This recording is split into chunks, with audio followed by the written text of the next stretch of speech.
Hello everybody and welcome back to the KCM Season 2. Week 2 is just about to begin. Welcome back, guys. We're going to kick things off with Stork versus Queen here on Eclipse. Let's get it started. Currently streaming this live on Soup. It'll be going up on YouTube a little bit later. Wanted to give you guys another chance to enter our giveaway, the ASL jacket giveaway that's being sponsored and put together by Soup. Giving just 50 gems or one gifted sub here to SCTVEN will result in one entry. And that's going to continue on until the 25th when those two jackets will be given away. The 25th is the ASL Finals, and it'll be streamed here at 2 p.m. KST, so a little bit earlier for some of you guys out there. Yeah. Oh, we got Mong here joining us today, saying, as well as Sark. Haven't seen those guys in a little bit of time. Motive as well, coming back alongside Stork. Looks like the Zerg squad as well, missing Sulky this time around. Hero Queen Jadong, so not the most stacked of Zerg squads we've been able to have in week number 1. So maybe there's some life and hope here for the other two squads. We'd hope so. We'd hope so. We haven't seen much life out of these other two squads for a while now. That Protoss lineup, the Terran lineup, has been a little lackluster, and Zerg has been looking super strong. But I can't imagine Light going down easily, and right. Best should be able to give us some good games as well. I hope we get a good balanced series today. Yeah, so do I. Stork's going for a gateway expand. Also tried to check the third base first with that probe to see if Queen was going for a 12 hatch on third location, which has been a common solution to avoiding, cannon rushes and other shenanigans. Doesn't seem like it's going to be anything crazy out of Queen this time around. Trying to squeeze the hatchery down just before the probe block and does manage to get that. It's a pretty big deal. Interestingly enough, Stork is the usual guy to go for a forge, so I hope he's been working on his gateway openings. It's a little bit trickier to navigate some of those decision trees than going for that forge opening. I'm hoping he's made some adjustments to his play to make this work. Yeah, I usually prefer Stork going for that forge opener. His early zealot control leaves something to be desired sometimes. I mean, sometimes he looks like an absolute genius, and then other times he's just not paying attention and he lets lings into his base, and then he makes him look a little bit silly. But we'll see what kind of Stork we get today. He's bringing that zealot over towards the third. He's going to start harassing that probe here in the main, staying alive, but just barely by a sliver. And a second zealot is being sent out as well, so really wanting to put this early pressure on. Yeah, no, the first zealot actually managed to avoid the Overlord scout, so these lings are really committed to trying to finish off this probe. I think they might just barely get it. The shield regens do finally tick over, and he will survive one more claw hit before finally being dispatched. Zealot putting the punch onto that third hatchery now. Not the greatest of DPS, but with the second zealot joining him, it will force a large ling response out of Queen to come up here and deal with this, and he can just tuck tail and run behind these minerals if he's paying attention. So he's paying attention, but trying to just cut off the lings from getting the full surround. May now have to go behind the mineral patches. Pretty good body blocking there, just getting in front of the lings, making sure they can't slip past. This is a good, strong spot. Not as good as getting behind the mineral patches, but he's going to be able to take a pretty reasonable trade from this position. Queen, type of guy who might just trap these up in this corner and not worry about it for some time. We've seen him do that before, but right now he's built a lot of lings. He's looking for these zealots out on the map, and he's going to actually pick off this one, get that full surround. One more going to slip past, maybe get into that main base, get some more information. That's a big deal from Stork. If Queen wasn't paying attention, he has no idea this is coming. That is problematic, and these probably aren't lings that are about to pop out as well. He's got very low drone saturation. He went right up to one whole control group worth of lings, so these definitely will be drones popping out most likely, and they are going to be. So now the other Lings have to come back to defend this, and he might get a drone.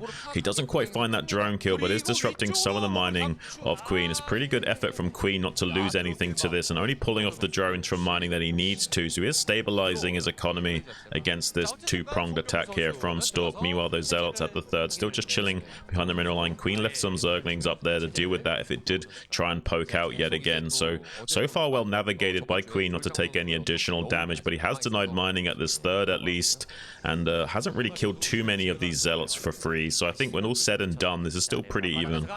Ooh, great catch there. I believe the Zealot could see the layer on this low ground. Protoss units do have a little bit more vision than the other races. Bit of that Protoss privilege, able to see down there and kind of know what's going on in this tech tree from Queen. We're going to see a Spire here shortly, and as you can see, these Zealots still haven't been dealt with. This is a Queen special. He likes to just leave these behind the mineral patches and not trade with them until he can get some Hydras or Mutas out to deal with them a little more efficiently. Yeah, sometimes they'll even like make a little tight wall up against the minerals like you do in Zerg versus Zerg, and like keep them in a line where they're literally hard contained and have to fight the Zerglings to get out again. We'll have to see if anything like that does transpire. Seems like he's just content on keeping them chilling here for the time being, and we'll eventually start to clean these up now that there's nothing else going on in the game. And he's got an Overlord checking the natural expansion to make sure there's no other hidden Zealots that have come out onto the map, so we can be pretty damn sure that it's safe to trade these off now. And the way you, if you do kill off one Zealot first, you can then obviously, you know, surround the other second Zealot with 4-on-1 rather than 2-on-1. So you can get that done pretty efficiently. And most Zergs have come to the conclusion that it is better to just, you know, take that trade once you can. That trade went pretty reasonably for Queen, about as good as you could expect. That Spire just about done now. How have the Overlords been hidden? Looks like Queen's got a couple just south of his natural one over towards the top left. He's done a pretty decent job of hiding these, and in fact will have those Scourge out right in time to block this and not take any damage. 6 hatchery on the way already. He's really hitting his macro stride. Has not added on a Hydra Den just yet, and has that second gas already, so we may be seeing quite a bit of commitment towards this Mutalisk. Right, yeah, he's going to throw down a Hydra Den right now, but at 7 minutes 10, that's exceedingly late. We might be seeing the 5 Muta cleanup force at the bare minimum from him. Might even be throwing down a Sunken or 2 at both expansions to make sure he's extra safe. There will be a pressure timing here from Stork to see if he can get something done. Scourge not quite spotting that until just now. The other pair of Scourge are going to want to go into track additional units coming out, potentially the tech tree of Stork, and see exactly how many gateways and tech timings that he's got to work with. Here we see the first 2 creep colonies sprout out, one at either base. There is still a timing here for Stork to do some damage, but the Mutalisk cleanup force will start to come out now and start to deal with this, but they only have like a DPS about 11.5 or so the DPS not so high on these Mutalisk glaives as you would think, and the 100 HP with 1 armor plus 60 shields makes it very long to actually chew through these Zealots, so he probably will get into the main base with some of these and start to put a lot of pressure onto Queen. It was a pretty good spot there. Queen had a nice defensive position, but he's gonna lose this Spire, man. Yeah, those Zealots just chew through the Lings way too quickly with their +1. And that Spire is indeed going to go down. So this 5 Muta cleanup force is all he'll be able to bring to bear as more Zealots running in. I can't tell you how many times I've died to this Shun, to a play like what Stork's doing right now. Just adding that second gateway in the natural and pumping Zealots, it's very hard to hold. Right. Oh yeah, this is kind of the mini style, getting a few extra gateways out earlier on and putting on a slightly faster timing of Zealots than your opponent is expecting to deal with. And even if you do get the necessary cleanup forces like those Mutalisks, like that Sunken at either base, you still aren't completely safe to those run-bys. And that's exactly what we see transpiring here today. Has got some of those Zealots running away now to play a role of active threat, so he doesn't feel super confident in moving out just yet with anything other than his initial Mutalisks. And we have that Corsair fleet now ready, and the Templar tech is trailing behind still, so it'll be a while before Storm is ready. But with the amount of damage done by Stork, it's very difficult to get a swell of Hydralisks that's sufficient efficient enough in breaking the Protoss, especially with the active force of Zealots on the ground still. So we'll most likely see the tempo going Stork's way for the time being, despite having such a slow tech timing. He needs to be careful not to lose any of these Corsairs for free, because this is how he's going to maintain his lead in this game, by keeping those Corsairs alive and well and preventing any kind of Ogre Zerg counterattack from Queen, while he's now forced to be relegated into pumping out a lot of Hydras to catch up with Stork, just as Stork is himself getting all the rest of his production online, more additional gateways, and waiting for that Storm upgrade to finish.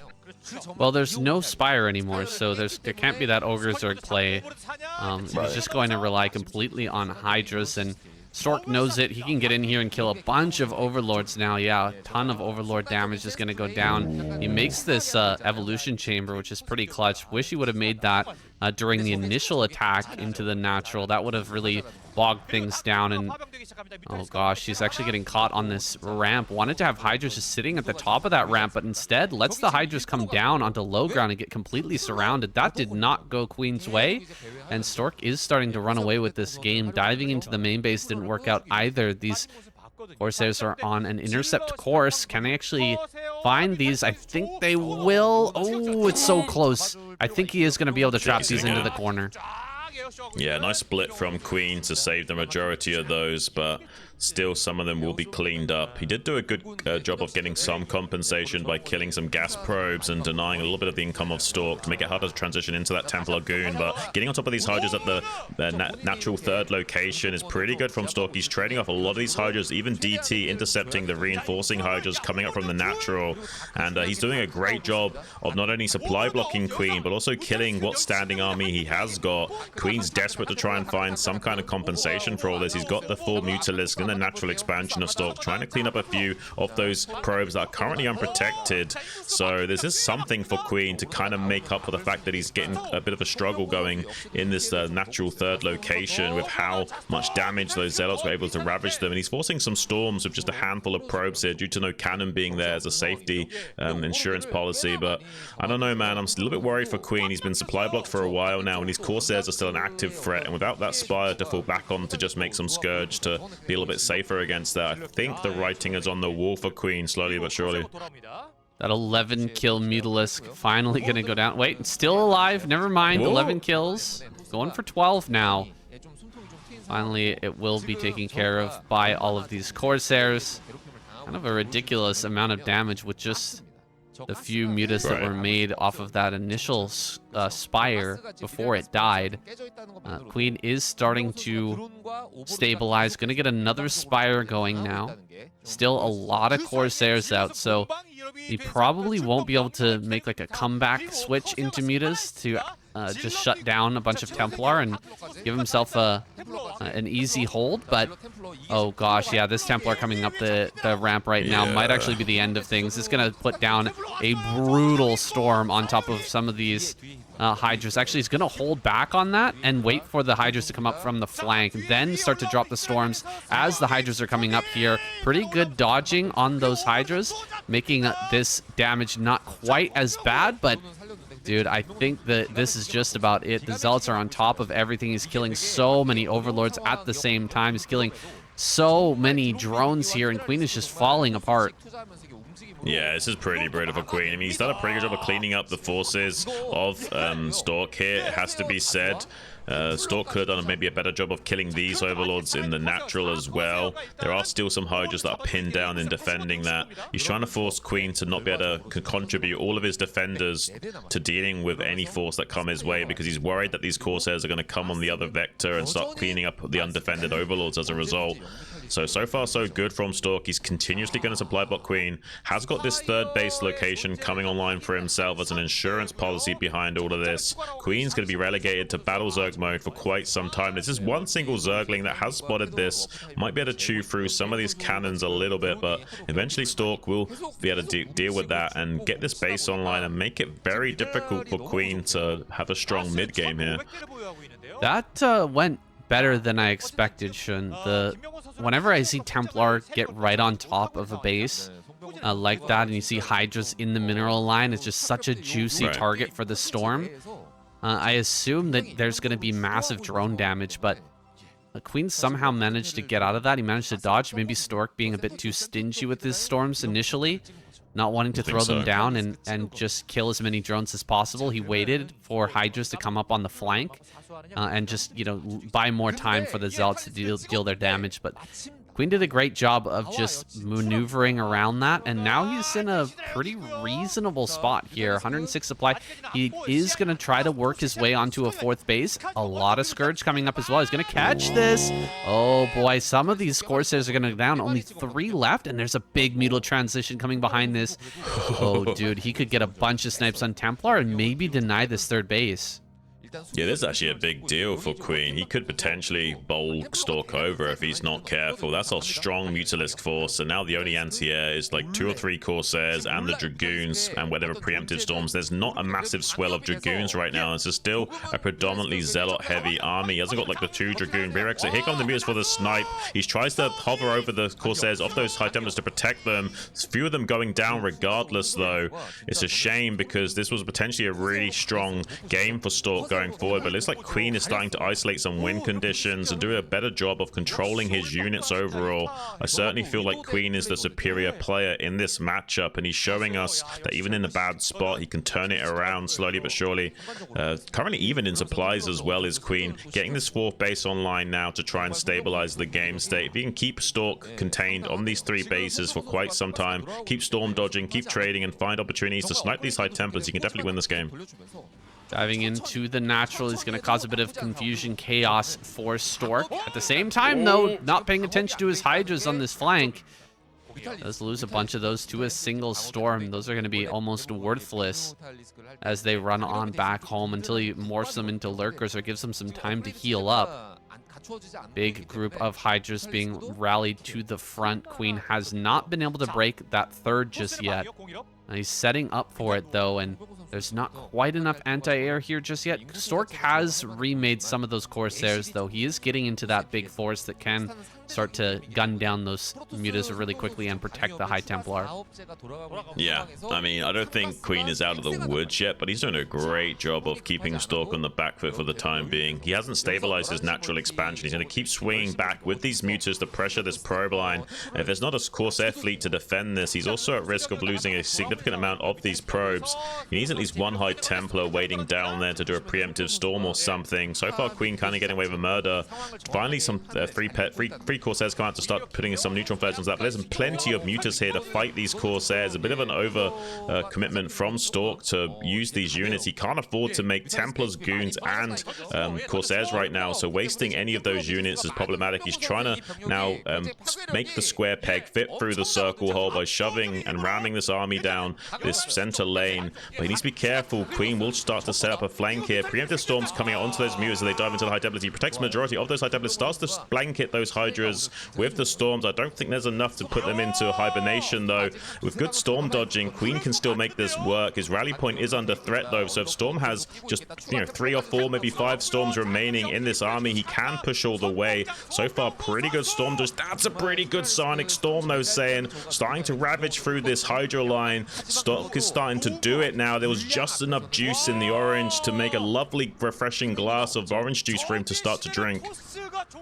It's a shame he didn't catch the Mutas, or didn't catch the Templar with the Mutas there at the end. That is a rough way to go down as a Zerg player. He did manage to hold out. Pretty resilient Zerg play from Queen overall, but gets taken out here at the end. That push was absolutely the right move. Just cutting through all of the crap, all of the dancing around with Mutas and Hydras dodging storms. Go directly to the natural and force the fight was the right move there for Stork, and he overwhelms at that natural, guys. We're going to jump into our next game. Stork versus one of these Terran players. Who's it going to be? All right, game number 2. Sending out Mong, the TVP specialist. Makes a lot of sense. Mong kind of falling behind the other Terran players recently, not having as good of a performance, but I imagine his TVP is still strong. I mean, you'd think so. He is extremely good in this matchup, especially during the mid to late game phases. He has almost I Love Uv level of macro capability. It's kind of insane. Once the macro engine is in full swing for Mong, he's almost one of the best in the business at just, yeah, pumping out insane amounts of units and overwhelming his opponents. It's just when it comes to finesse that he starts to struggle a little bit. So his early game defense not always the strongest against Zealot pressure, for example, or against Zerg. He does kind of struggle in controlling his bio units and getting them into positions. One thing I have noticed is that he does some weird unorthodox styles versus Protoss. He's so confident against them. He'll even go for bio versus Protoss and still manage to get wins even if they get Reavers out. Definitely one of the most confident Terran versus Protoss players we've got in the scene, and I'm hoping he can show us here today why that's the case. He's going to be opening what seems like a gasless fast expand. It could be. Actually, hold on. I need to see this 100 minerals. I think he's pretty well known for going gasless, and it's not a bad choice here on Radeon. Especially with this cross map. Of course, he doesn't know that it's cross map just yet, but he's going to get this scout over, see the probe coming from this direction. As soon as he sees he's not in top left, he's going to know it's cross map situation. He should be able to get away with gasless fast expand without taking too much pressure. I mean, to be fair to him, this is a very universal way of playing Terran. It works against all three matchups, and if you're a macro-orientated player, it's a very good way to actually, you know, execute and get things started off. It does mean that you don't have any kind of early technical timings, but, you know, Mong's not a very technical player, so he's just trying to play into his strengths here. Makes sense. Put himself into a good macro spot. He sees the Zealot making its way across. Might trigger him to build a early bunker. Looks like he will just get that started right away.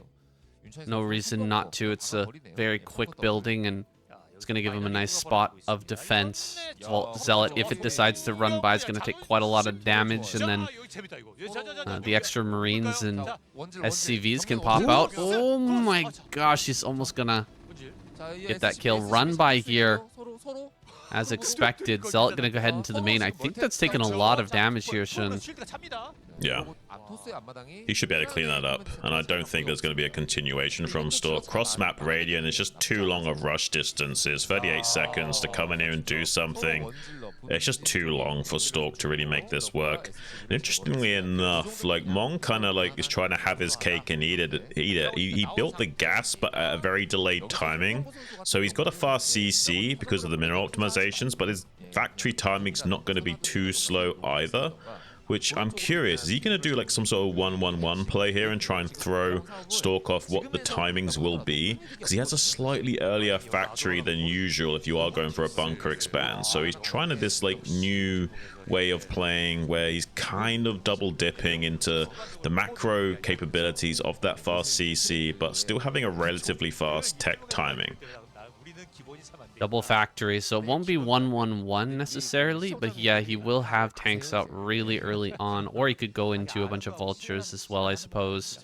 Gotta get out on this map and look for some harassment opportunities. I imagine it'll just be a tank to make sure that he doesn't take any damage from dragons with range, and get himself into a good macro spot. Everything here is looking very comfortable right now for Mong.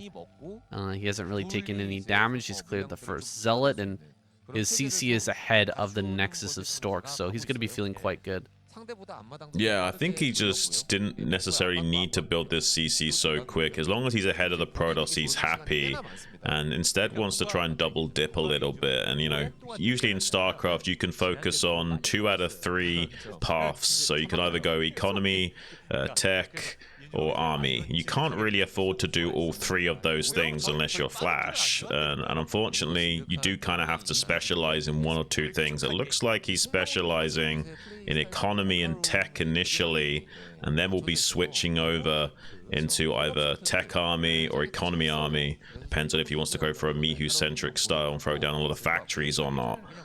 So far, though, he's done a great job of kind of navigating this early game to not put himself too behind the tech curve of things. 6-minute possibility for a Nexus here out of Stork. He's setting up that pylon quite early and hasn't thrown down any additional gateways. Looks like he just wants to put on pressure with his Reaver and then opt to grab a pretty quick third base. I doubt that we're going to see the Mihu style at Among here going all the way across Radeon. It's a tough sell to make a push like that happen. He'll probably get into a third base. What does he have back at home for the defense, though? Is he ready for this Reaver? A couple of Goliaths out already. He's looking pretty well poised to deal with that. Yeah, it looks like upgrade Terran for the time being. We'll have to see how this develops. He's got Goliaths instead of turrets, so he's trying to optimize not having to make too much of a mineral investment in things like an engineering bay and turret timing. He'll eventually catch up with that, but for the time being, he's trying to optimize. There's the fast command center, so he is going to be economy tech initially as his focus, and not really caring too much about, you know, getting a lot of units out and just making sure he's got a prerequisite enough to not die. Here comes the shuttle, though. Potentially could do a lot of damage in this natural expansion. There is a tank coming down to help defend against this. Will he get a massive Scarab connection? We'll have to see. Pretty good SCV pull. Takes 4 seconds for that Scarab to dud, and Mong knows the exact timing of that, so he's going to do what he needs to avoid disaster. Needs to be careful, though. He's going to try and dive onto this tank now. Can he get a kill on that? I don't think so, Mong. Oh, he's got a trapped tank, actually. He can't get it out. He is going to lose it. That's a big deal. Does get that one tank, but the Charon booster upgrade coming online mid-fight there. Mong almost snipes that shuttle. A little bit of a scary moment for Stork. Had that Goliath on the left-hand side, that second Goliath, actually moved into position a little quicker, he would have gotten that for sure, but only managed to get one Goliath in range. Now Mong pushing out. His overall tank count is a little lower, and all of these being out sieged out in the middle means that this shuttle is going to be able to come back in, get some more damage. Oh, okay, not a bad shot there. Charon boosted Goliaths are pretty scary. Can he actually get some more hits on that? At the same time, running up with Dragoons, just going to get right on top of this. Excellent play from Stork. Dude, wow. Mong getting a little too greedy right now. Yeah, that's really greedy from Mong, and he's starting to pay the price. Here comes the shuttle. Can he get the Reaver out before he gets taken up by the Charon boosted Hellfire missiles? He does get that Reaver out. Now can maybe get a few kills on these SCVs, and by a little bit of time, Dragoons now making their way to the natural third, also to slow down this CC. Mong, though, wisely held his command center back for a while. Isn't going to be diving in to take that just yet until these units can actually move into position first to fight back these initial Dragoons. He knows he's low on that tank count. As long as he prevents these Dragoons from getting into good positions, he's going to feel fine about taking this third still. Pretty good, though, from Stork to get a few tactical snipes on those tanks. Seems like Mong, though, confidently going to be taking this early economic lead against Stork, and Stork will most likely have to take a 4th base right now to stay on curve. Yeah, it looks like Stork has been handling his business behind this. He's got his probes transferred and has started to add on more gateways, but this is still anybody's game, guys. Mong is stretching himself out. He's got this anti-air, plenty of turrets coming up. This third base is going to be held for the time being, and he will get into his game. He will be able to go into that late game that we know him for. Stork is not the same type of player as Best. I don't think he'll be able to just bust Mong wide open on these 3 bases. Right. I mean, he could go for something like that, but it would very easily fall flat on his face. Mong's pretty good at those sort of mid-game timings as well, even if he has got a couple of tanks sniped.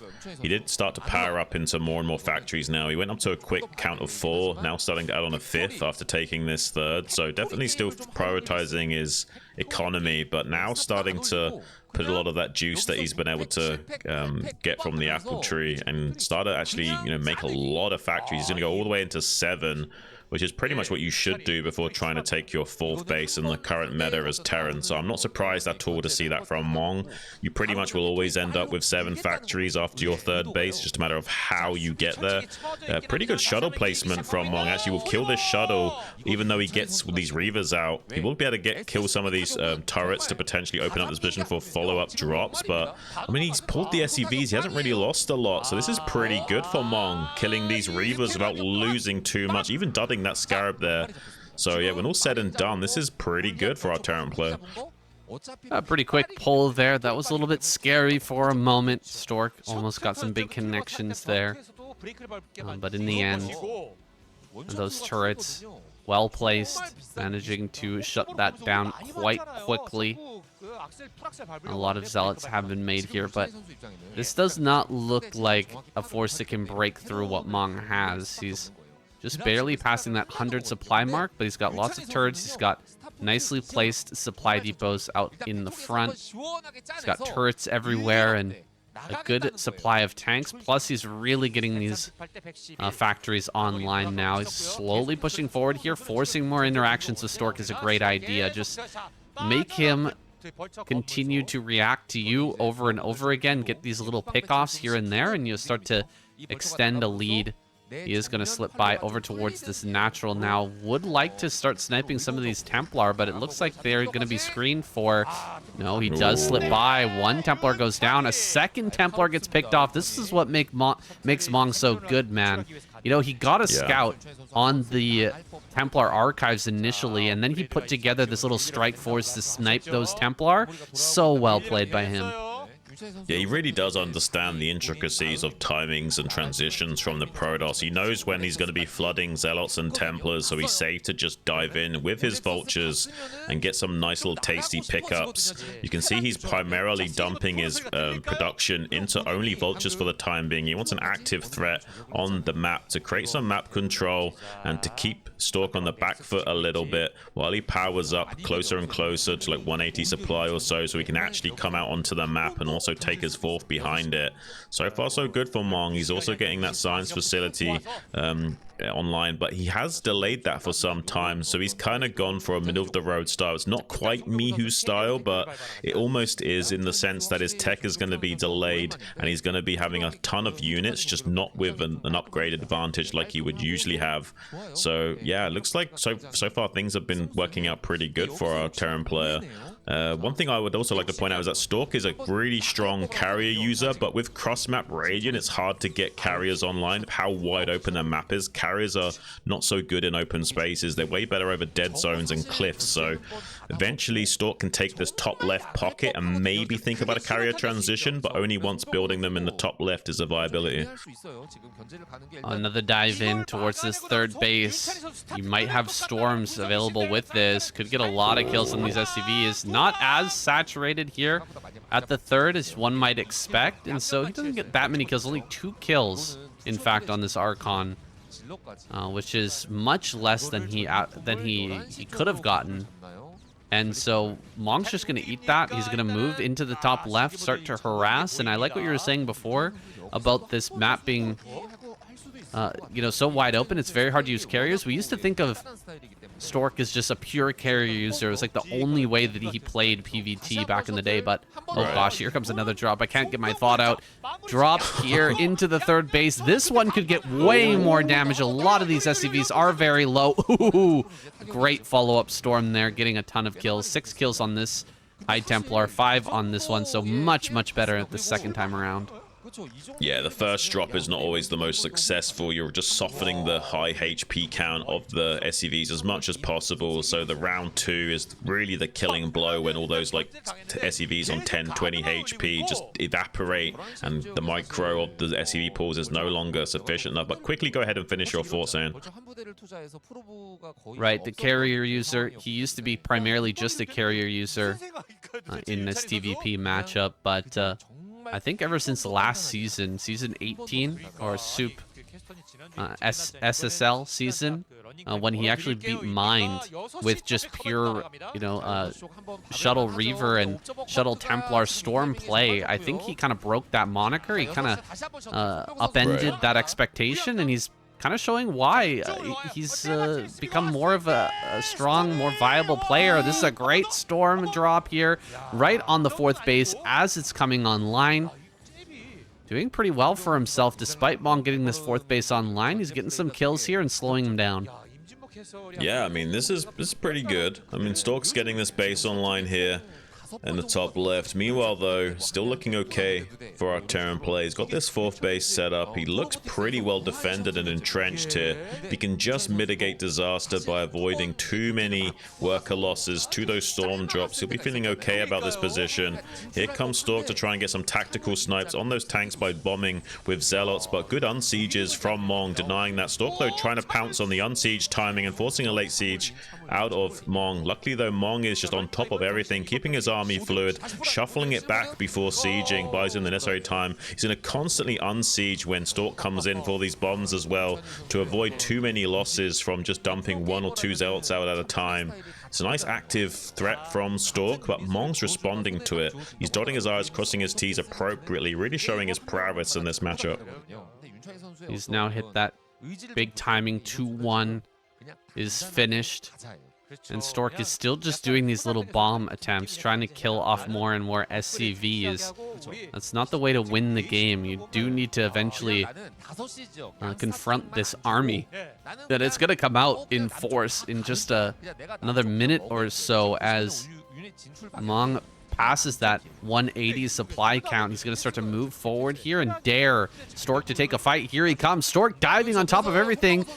Bunch of Zealots dropped right in the midst of this. Some storms could be had here, but great targeting. Excellent targeting from Mong. He's going to take out a lot of these Templar. Templar are gone. I didn't even see one single storm. Now the Dragoons are just trying to dive forward. A lot of them are being mopped up. This is a great win for Mong. He's going to unsiege and go.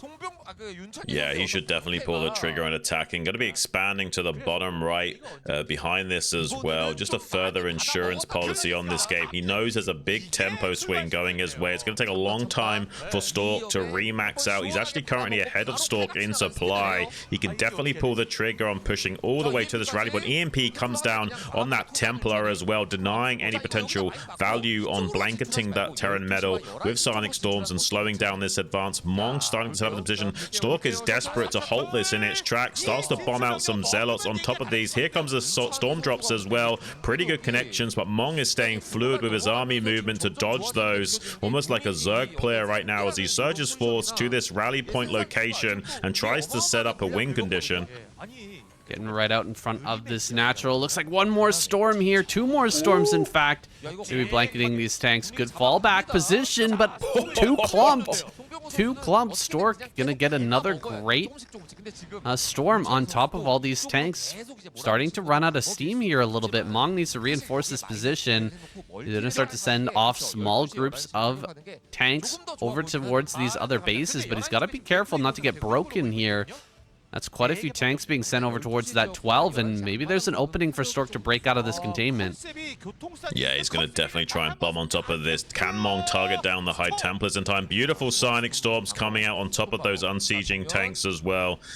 Vultures did manage to splinter off to that 12 o'clock pocket, takes out the cannon. Now the probes are exposed. That will commit some of Stork's forces to cleaning it up, which will buy precious time for Mong to come out onto the board with more and more units to reset up this critical contain on the rally point in the northeast quadrant of the map. This is the main win condition for Terran. Contain the rally point and then split off a few tanks to each base and start playing whack-a-mole and knocking out the Protoss over time, one base at a time. So far, though, Stork has done enough to respond against this to prevent critical damage, although eventually this might start to stack up for Mong. He's got more and more army coming across the map. He's starting to hit into this 12 o'clock base with everything he's got to see if he can bowl this one base over and start to snowball this win condition. Gonna be targeting down some of these shuttles. Does pick off 1 or 2 of them. Zealots on top of everything. A great mine connection there, actually, for Stork. Gets rid of a bunch of these tanks. Vultures and Goliaths have been taken down once again. Still keeping this 12 o'clock alive, but he hasn't been able to counterattack at all down towards bottom right, for example. It seems like he's just sent something down there, maybe a observer down to bottom right, finally finding out about that, but it's a little bit too late. I don't think he can get down there. Mong is re-securing up this position. with 3-3 online, pushing into the 12 o'clock again, and it seems like this base will finally go down. Although Mong hasn't secured his flanks, this Dragoon force is able to cycle down from the east and west now to try and bypass the main Terran threat and instead start to launch counterattacks and intercept the rally points of Mong. He's hoping that this current force that's out on the map isn't too big to cut off by its neck right now, stopping any reinforcements from joining up with it, waiting for it to be out of position to try and maybe pounce on top of that from behind. Mong knows that that's an issue. He's got his units entrenched at a safer location towards the center of the board, while desperately trying to snake some units over to the 6 o'clock to both defend any counterattacks against that. But Stork has enough here that he can potentially threaten that counterattack, so Mong has to pull back from the front lines to engulf this army and encircle it and try and get rid of it right now. He's doing a great job of that. Mong shows impeccable understanding of the game state, and he's pushing the Protoss player into some mines as well. It's going to make it easier to clean up. Luckily though, Stork was able to get some Dragoons down into his bottom right pocket to slow down the 5th base attempt of Mong. If he can just keep the Terran on 4 bases for a long enough time, eventually Stork can start to stabilize, but for time being, Mong still has some tempo to play with. Going to be sending some tanks down here to clean up. There was some really good mine connections on that Templar Dragoon army earlier that helped Mong to continue to push forward, that shut down that counterattack. Now he's over here with some momentum pushing towards the top left. Storms are coming out to try and slow this. Not enough Zealots here just yet. He's going to counterattack with a big drop down to 6 o'clock. Shutting down the 4th is actually huge. There's not a whole lot of mining going on for Mong aside from this base and the base over at the 3rd. Great storms here from the high ground, dealing a lot of damage. Oh, the Templar coming in from the left or the right-hand side here. A lot of them are going to get gunned down. So many Templar from Stork. Where are all the Zealots and Dragoons with this force? Yeah, there's not enough supporting it right now. Stork is in desperation mode, trying to do a lot with a little. So far, he's starting to fizzle out, though, and Mong has the 2nd wing condition lined up, containing the rally point in the northwest. He knows after knocking out that 12 o'clock base, he can maybe just ignore the rally point in the main base of Stork and try and knock out the economy, which is what's been done to him by Stork, denying the mining at the 4th base at the 6 o'clock location for some time. Now has this base mining in the bottom right, as well as getting the 6 o'clock reinforced with some SCVs and some units yet again. So this looks like this is still really heavily favored for Mong. I think we're starting to see Stork in his death throes now. There's been really nice maneuver warfare from Stork, trying to see if he can get the better of Mong with task switching ability, but Mong just shows an impeccable understanding of this matchup and what he needs to do to stay fluid with his army and respond to threats as they arrive. And yeah, just an absolutely amazing performance from Mong here today. I don't necessarily think he's going to do so well against Hero or Jaedong coming up next, but that was an impeccable game against Stork. Here comes Jaedong spawning in the top left-hand corner. Mong over here in the center right. I think you're correct with that earlier assumption that probably Mong not going to do so well against Jaedong or Hero. He is that TVP specialist and served his function here today, getting rid of Stork. We'll see if he can do anything more than that, if he's got something special planned here. I like to see Mong actually go for more teched out plays in this matchup, because that's generally how I see him getting wins, is by doing something like a sneaky vulture run by, going into like a 1-1-1 with Valkyrie into Max, something like that. I don't very often see him win with pure MM against some of these stronger Zerg players. No, it's a street observation saying he is usually a teched out player when it comes to versus Zerg. He can play Bio versus Zerg. It's just nowhere near up to par as some of these other guys. And the Zergs have obviously played against, you know, the best Terran versus Zerg players in the market. So when they go up against Mong, it's like they're playing on easy mode if he just plays a straight up SK Terran style. So he's always going to try and do something a little bit unorthodox. Yeah, something like, you know, a proxy vulture play just to get a tiny advantage to work with. Or he'll just do a straight up mech play as well. He does like to go for mech in this matchup to try and, you know, make the most of his forte against Protoss and try and translate those skills players into this matchup if he can. We'll have to see what he wants to go for here. Jaedong's been playing a bit out of his mind as of late. We'll have to see what kind of form he's in here today. Hoping for the best for our player Mong. If he can somehow dispatch Jaedong, he might be able to also wipe out another Protoss player in the following game. So it would be a pretty big win for the Terran squad if Mong can win here in this match. You can see kind of where Jaedong's head is at right now. Pool gas before hatchery. He's concerned about losing in the early game, but not too concerned about what's going to come out of Mong in a macro game in this matchup. He wants to have a bunch of lings online in case there was some sort of 8 racks or anything funky from him, but not really optimizing for economy late game.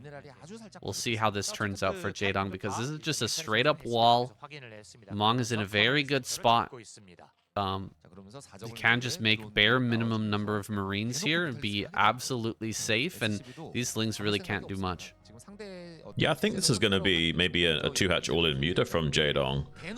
This is definitely optimized for being that. Mong, inversely, getting his gas at a much more standard timing. So if he does go for a normal, bio opening, Jaedong might just be able to dispatch him with superior Mutalist control and abusing the slightly inferior Marine bio control of Mong in that early game stage with his own mutas. So this could be a little bit worrisome here for Mong if Jaedong does pull the trigger on going for a very fast spire timing. His lair is not quite, but about 30 seconds quicker than usual with this fast lair and pull first opening, so can put on a crazy amount of pressure onto Mong, who's going to have to be really crisp with his timings. And with the fast spire, you can't really go for Valkyries anymore with like a 1-1-1 play. You're kind of forced into playing a normal bio style. I think that's the thought process from Jaedong. He wants to play against a standard Terran who's inferior, because he knows Mong isn't great at doing that. That might be the case. Jaedong hasn't really added too many drones on here. He's already got the Spire on the way. Mong should know pretty much what's happening. Just needs to get in there and see the number of drones to really figure out if this is an all-in or not. This is quite a few more drones being added on, so there might be like one more drone than an all-in, which will allow you to eventually take a third base. If you've got 4 drones mining on the natural minerals and 3 on gas there, you can eventually get... Okay, this is even more drones than I was expecting, so not a full all-in from Jaedong. Ooh, I don't know what just happened there, but just big misplay from Mong, losing that medic. That's devastating. Versus 4 slow Zerglings as well, no less. And with this opening from Jaedong, you either go 6-lings or 8-lings usually. The fact that he's only staying on 4 means he can transition and make this into a more normal game. I mean, you can with 6 as well, but the fact that he's doing this with just 4 Zerglings is kind of insane. He's really not respecting the capability of Mong in his openings. He's getting a 3rd hatchery online, and with those extra drones, he can make this look like an all-in muta play when really there's going to be a transition.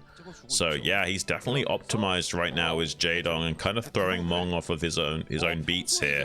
He's going to be setting up defensively against the potential Mutalisk bust from Jaedong. He knows these mutas could come across the map so quickly and start killing these SCVs as they're building turrets ahead of schedule. So he's setting up a few turrets preemptively an earlier timing to deal with that, but Jaedong is not going to be going into a very critical Mutalisk timing like he could. He's instead going to be transitioning into a more macro-centric style and throwing Mong off here. Well, Mong sees 1 Mutalist fly into his natural. He's got to be scratching his head a little bit, wondering what's going on. He will throw down his comsats now. Shouldn't add on too many turrets here. Does need to still take this seriously, but realize that a transition is happening and he needs to get his own transition underway sooner rather than later, so that he can kind of match Jaedong here and get out and put on pressure.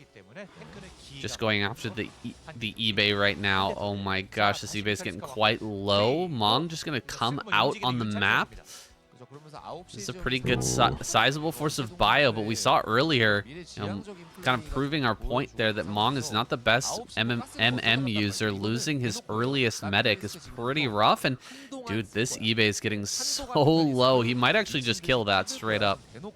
I mean, he might. I mean, he's got like maybe 30 or so seconds until the upgrade finishes, so he doesn't want to lift it. He wants to just go for an attack and force the Mutalisks to come out and track his bio yet again. Has been successful in doing that. Just tucks his bio units into a square formation and then adapts to a line formation as the mutas come in to get maximum surface area with those Gauss rifles to try and target down those individual mutas. The mutas do die in very few seconds with all the bio focused on one, but Jaedong has a superior count of mutas relative to the power scaling of this current bio force, so Mong has to be careful. Does repair that eBay back up and gives him some valuable time for that +1 to finish up and give him some more possibilities in fighting against this Mutalisk force. I imagine Jaedong though has a weapons upgrade coming online for these Mutalisks soon anyway though, so relatively speaking we'll still have a lot of threat potential, and he's overmaking his mutas as well, which means as soon as one dies or gets to red HP, he can cycle it out for a fresh one and really keep the pressure on Mong here. Possible that we're gonna see just straight up Mutalisk all in from this spot. Right. He's just mining. Oh no, he added a Hydra Den over at that third. He's hiding it, hoping that Mong will scan his main and natural and think that a Mutalisk all in is coming, and be completely wrong. Lurkers are going to come out here soon, diving on top of these mutas, or on top of these Marines. Mutas are going to go down in large quantity, but these Marines are completely surrounded. This is actually going okay for Mong, and with the reinforcement, he's not going to lose every single Marine or every single medic, but I think this is kind of necessary for Jaedong. He needed to pick this off. Now he can make this transition work. He get some lurkers out here to the front and really put on the pressure. Yeah, he has overmade mutas by a lot despite going for a transition back at home. So we can make this look like an all-in muta play and force continuation of non-stop turret production from Mong.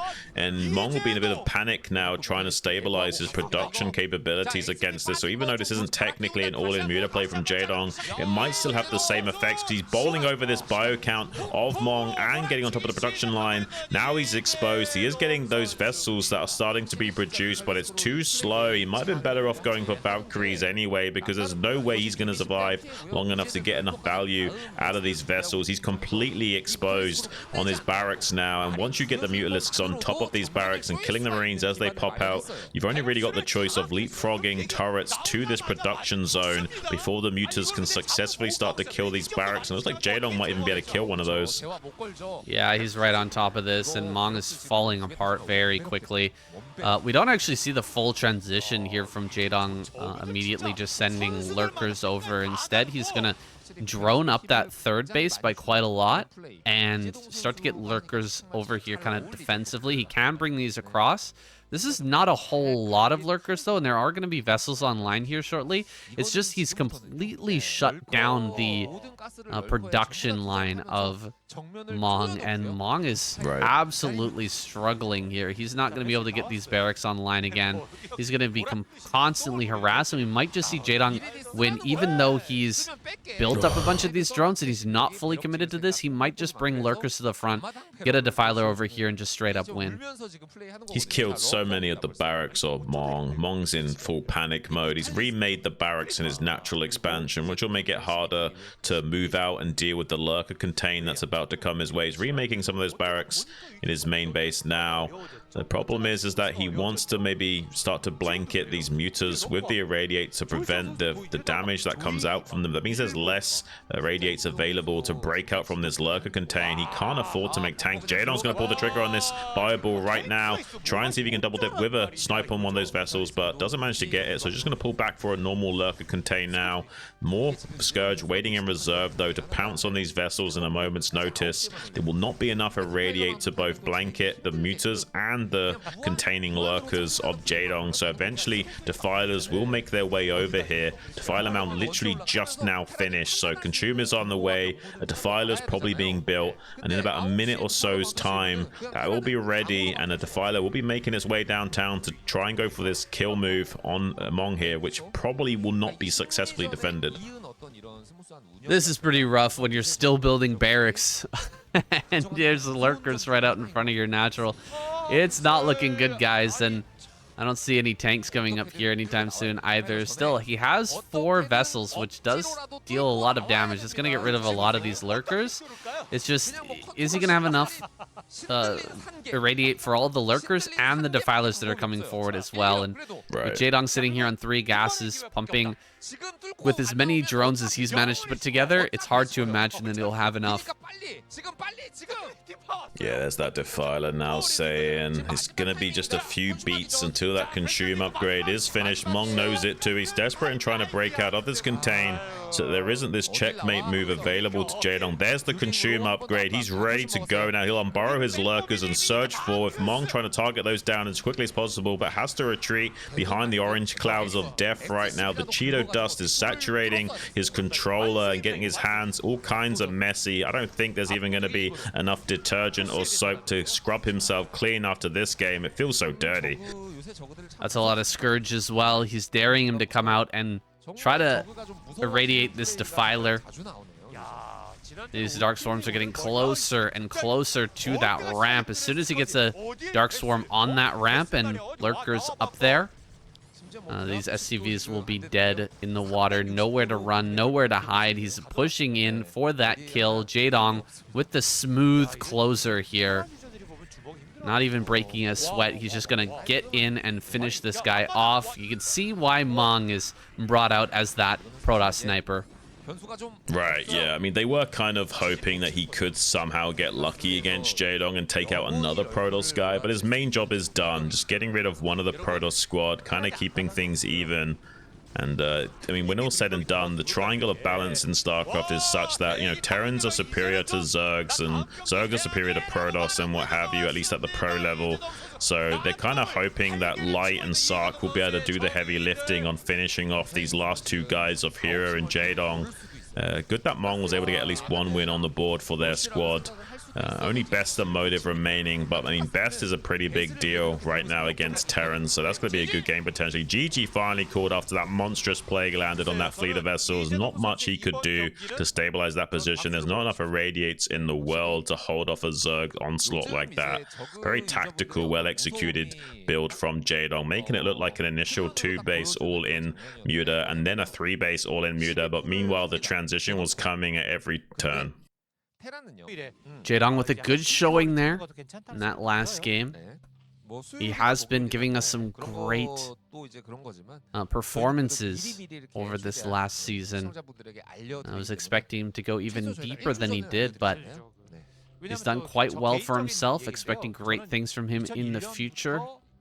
As it stands, he's up against Motive next, who's spawning here in the bottom right-hand corner. Motive has had his fair share of ups and downs, but generally speaking, in KCM, he's managed to perform pretty well. Yeah, he's not done too badly. I think he's currently ahead on his record, like 5-4 or something. We'll have to see if he can maintain that, although Jaedong today might be evening that out a little bit and making it a 5-all. Going to be a very quick pull from Jaedong, actually. This is a 9 pull, not an over pull. So wants to potentially either shut down any aggression from Motive or potentially get a punish on some greed as well. This isn't going to potentially be a fast forge in terms of like 11 forge from Motive. He spots the edge of the creep and is waiting in the natural, so it means he's not going to be spotting this 9 pull speed right away. So he might be making a much more normal forge timing. The probe is now making its way to the natural. It looks like he is going to be throwing down the forge right away, which will help him out in dealing with this potential 9 pull. Now he sees the news, and luckily he did have this probe down on time into this natural expansion, so he can build cannons to block this. Might want to slow down the lings with this probe though. Really lucky that Motive managed to get over here and scout this immediately.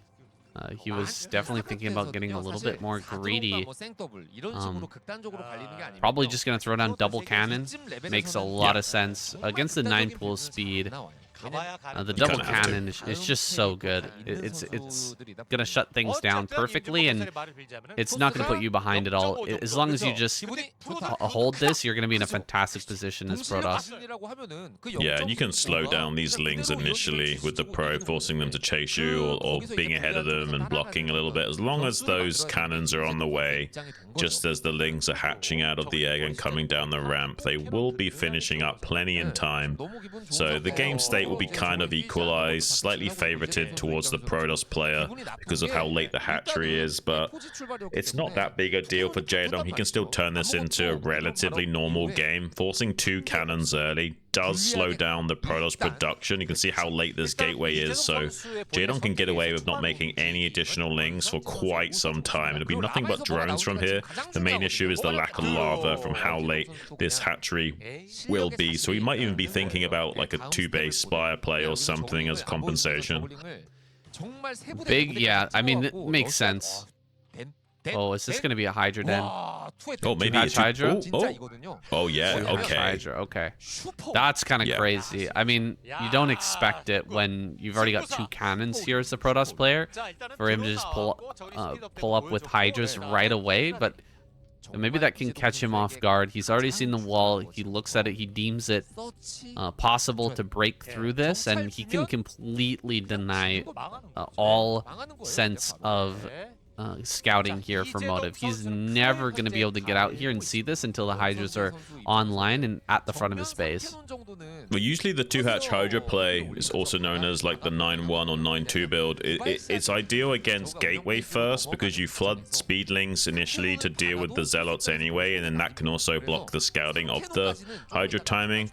But with against the Forge first, it's definitely not as optimized. And I think that's what Jaedong's hoping for. He's hoping that the motive will be thinking there's no way he's going for 2-base Hydra here, just because of how unoptimized that build is against Forge Expand. But sometimes in StarCraft, doing something that's suboptimal will catch your opponent off guard and will be the necessary obfuscation needed to make that build work. And you can see how late this Stargate will be relative to those Hydra timings. It is a very fast Stargate at 4 minutes 30, but not going to be fast enough to actually intercept and identify the timing of this Hydra. By the time he scouts it, the Hydras will almost already be at his door with one of the upgrades finished. So we'll have to preemptively make these cannons out of instinct or somehow getting a scout past these speedlings, which is exceedingly unlikely, Saiyan. So I imagine there will at least be an ability for Jaedong to come in here and do some damage with this, even if he can't win straight off the bat.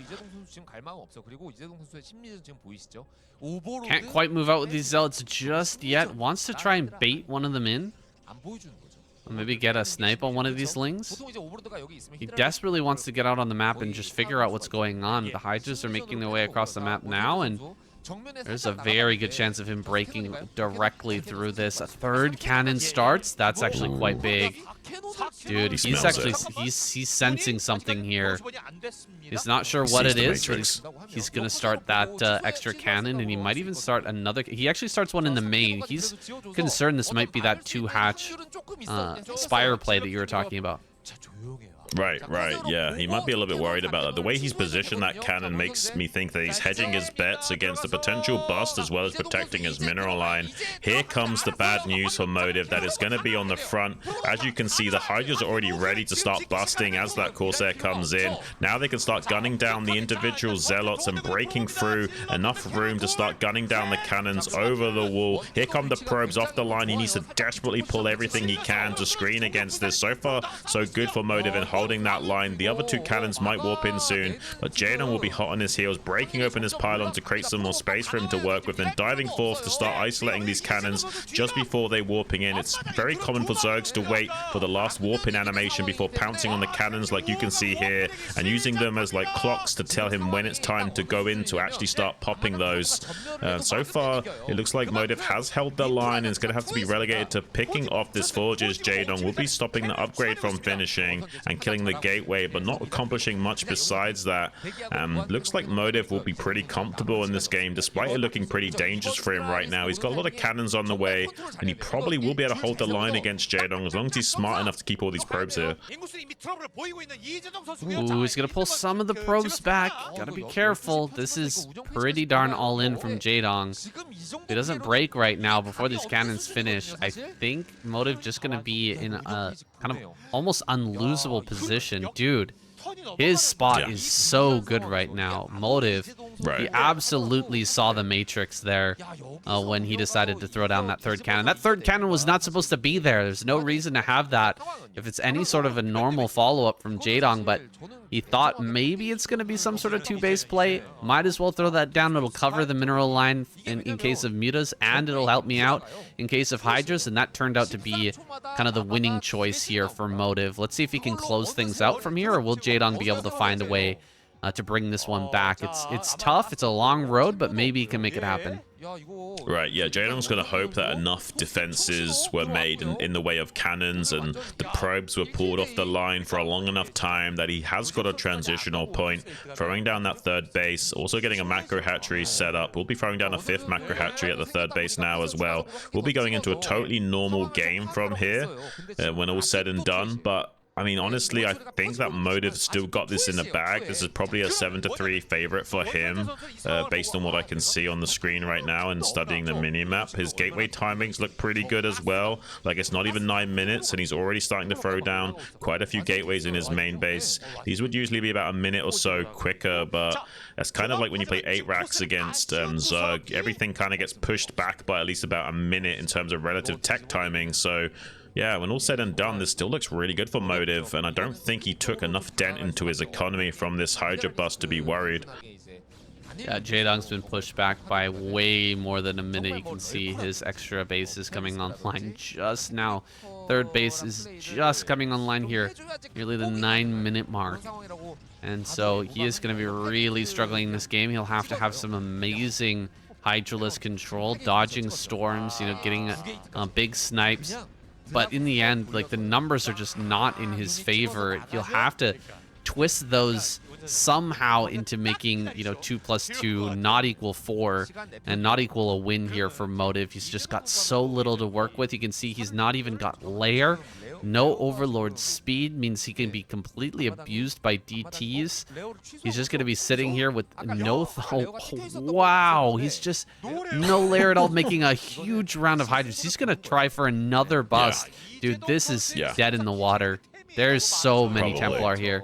I mean, if Storm was really slow, this might work, but he's got 7 Templars out. As long as he's got the upgrade finishing up in any short time, even if it's like 5 seconds from now, he'll be fine. And yeah, unfortunately, Jaedong will probably tap out as soon as he starts to bust and notices that there's plenty of Storm for Motive to work with. Even some good Storm dodges will not be enough. Here comes the first blankets of Storm on those Hydras. Jaedong's going to realize right away and tap out. There's just no way of breaking through this. He was going for one potential pre-Storm gambit, knowing that the transitional point would not be probably strong enough.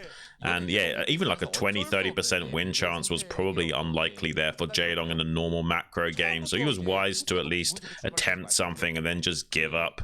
That's going to be pretty good here for our Protoss squad. Now, it looks like Zerg's the one that's in trouble. Only Hero left remaining in the wings, but so far it's going to be Motive up against either Sark or Light. That's coming right up. Okay, Motive putting on a really good show for us there against Jaedong and taking down that seemingly invincible Zerg squad, putting them in their place a little bit. Only Hero remains. It's a bit less scary, or it sounds less scary than it is, because Hero got that double all kill last week. So, you know, this guy is quite formidable. Might be able to bring them back to another win here this week. It just remains to be seen. We have to get through this first TVP matchup, and then we've still got Light in the wings, which is going to be quite scary. Light and Best, dude. Two amazing players that Hero would have to get through. Oh, it's going to be really incredible. I'm looking forward to those games. I would love to see a light versus best game or a light versus hero game. Any of those combination thereof is going to be fantastic. I'm so looking forward to that. For the time being, though, we've got the aggressive player of Sark against the current reigning king of the hill in Motive. Have to see what happens between these two guys. We haven't really seen the best of decision making from Sark. He has been known to kind of throw some games. Like, he's been in, like, you know, 8-2, 9-1 spots and somehow been able to find the lose condition in that by, like, pushing down the ramp too quickly with a bunker bust timing and suddenly gets probes drilled onto him or something like on Dominator. But I'm hoping here today he can finally start to redeem himself. It looks like he is going for a bunker expand style of play, so wanting to focus more on macro rather than early aggression this time around. That sock game is really burned into your head, Haitian. Not gonna let that one go for a while. I'm sure Sock is got that in the back of his mind too, and he's practicing like, damn, really messed that up. He's gonna be taking his CC here. Gasless fast expand from Sock. I think this is a great matchup, honestly. Motive, Sock, they're pretty close in overall power, I'd say, here in 2025. Yeah, I would say their power levels are reasonably close, and even when they're powered up to full, I think, yeah, they would still be relatively equally matched. Hopefully, we can see a pretty good game here. And if we don't see anything crazy from Motive early on, it looks like he is going to be getting a little bit of a greedy Nexus timing after scouting first, which is a nice little scout from him. Spotting the gasless expand right off the bat means he can get this exceedingly quick rangeless, goonless expand at 17 supply.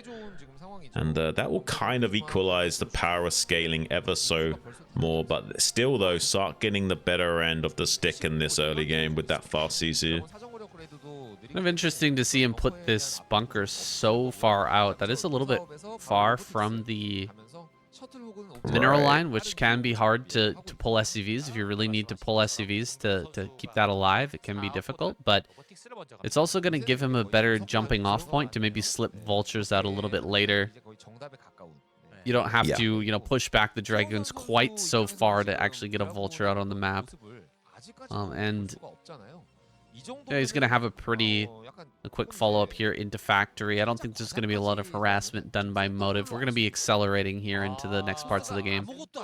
There's a lot of double-edged swords in StarCraft, saying you're completely right, where it does enable him to slip out a vulture to this 3 o'clock third base before getting out onto the map by having that bunker further forward to keep the Dragoons at bay. But it also means that bunker is harder to get SCVs there to repair if this was going to be some sort of bust timing from Motive.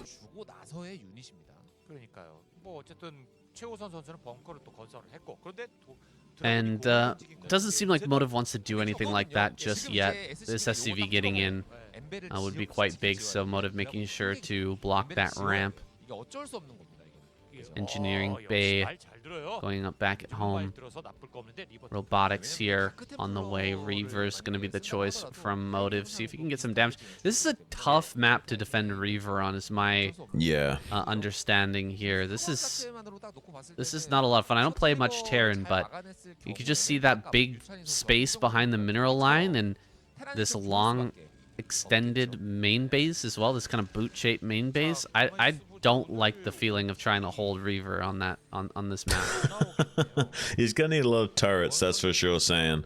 And he did get that first eBay, like you were saying, so we'll be relying almost predominantly on those turrets for defense. He'll have to build one turret at his wall, one behind his minerals, one in his main, one in his production facility, and maybe eventually setting up a total turret ring on this massive boot-shaped main base.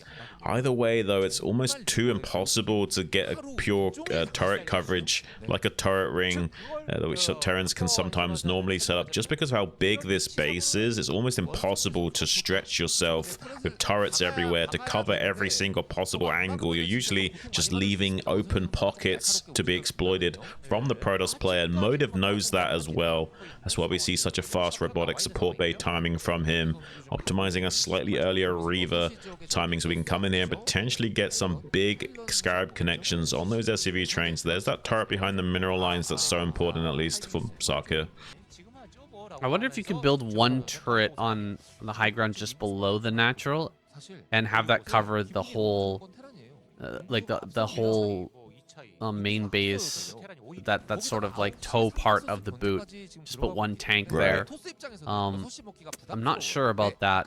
Looks like he's got the one turret here right next to the CC, but I wonder if he put it a little bit further to the left with the tank and vultures there, would he be able to completely deny it getting into the base?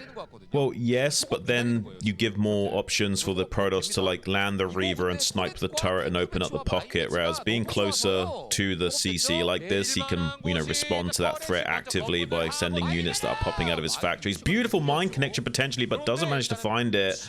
Unfortunately for Sark, he has some mines ready for this. Does manage to get one connection on that Dragoon. Gonna be finishing that off.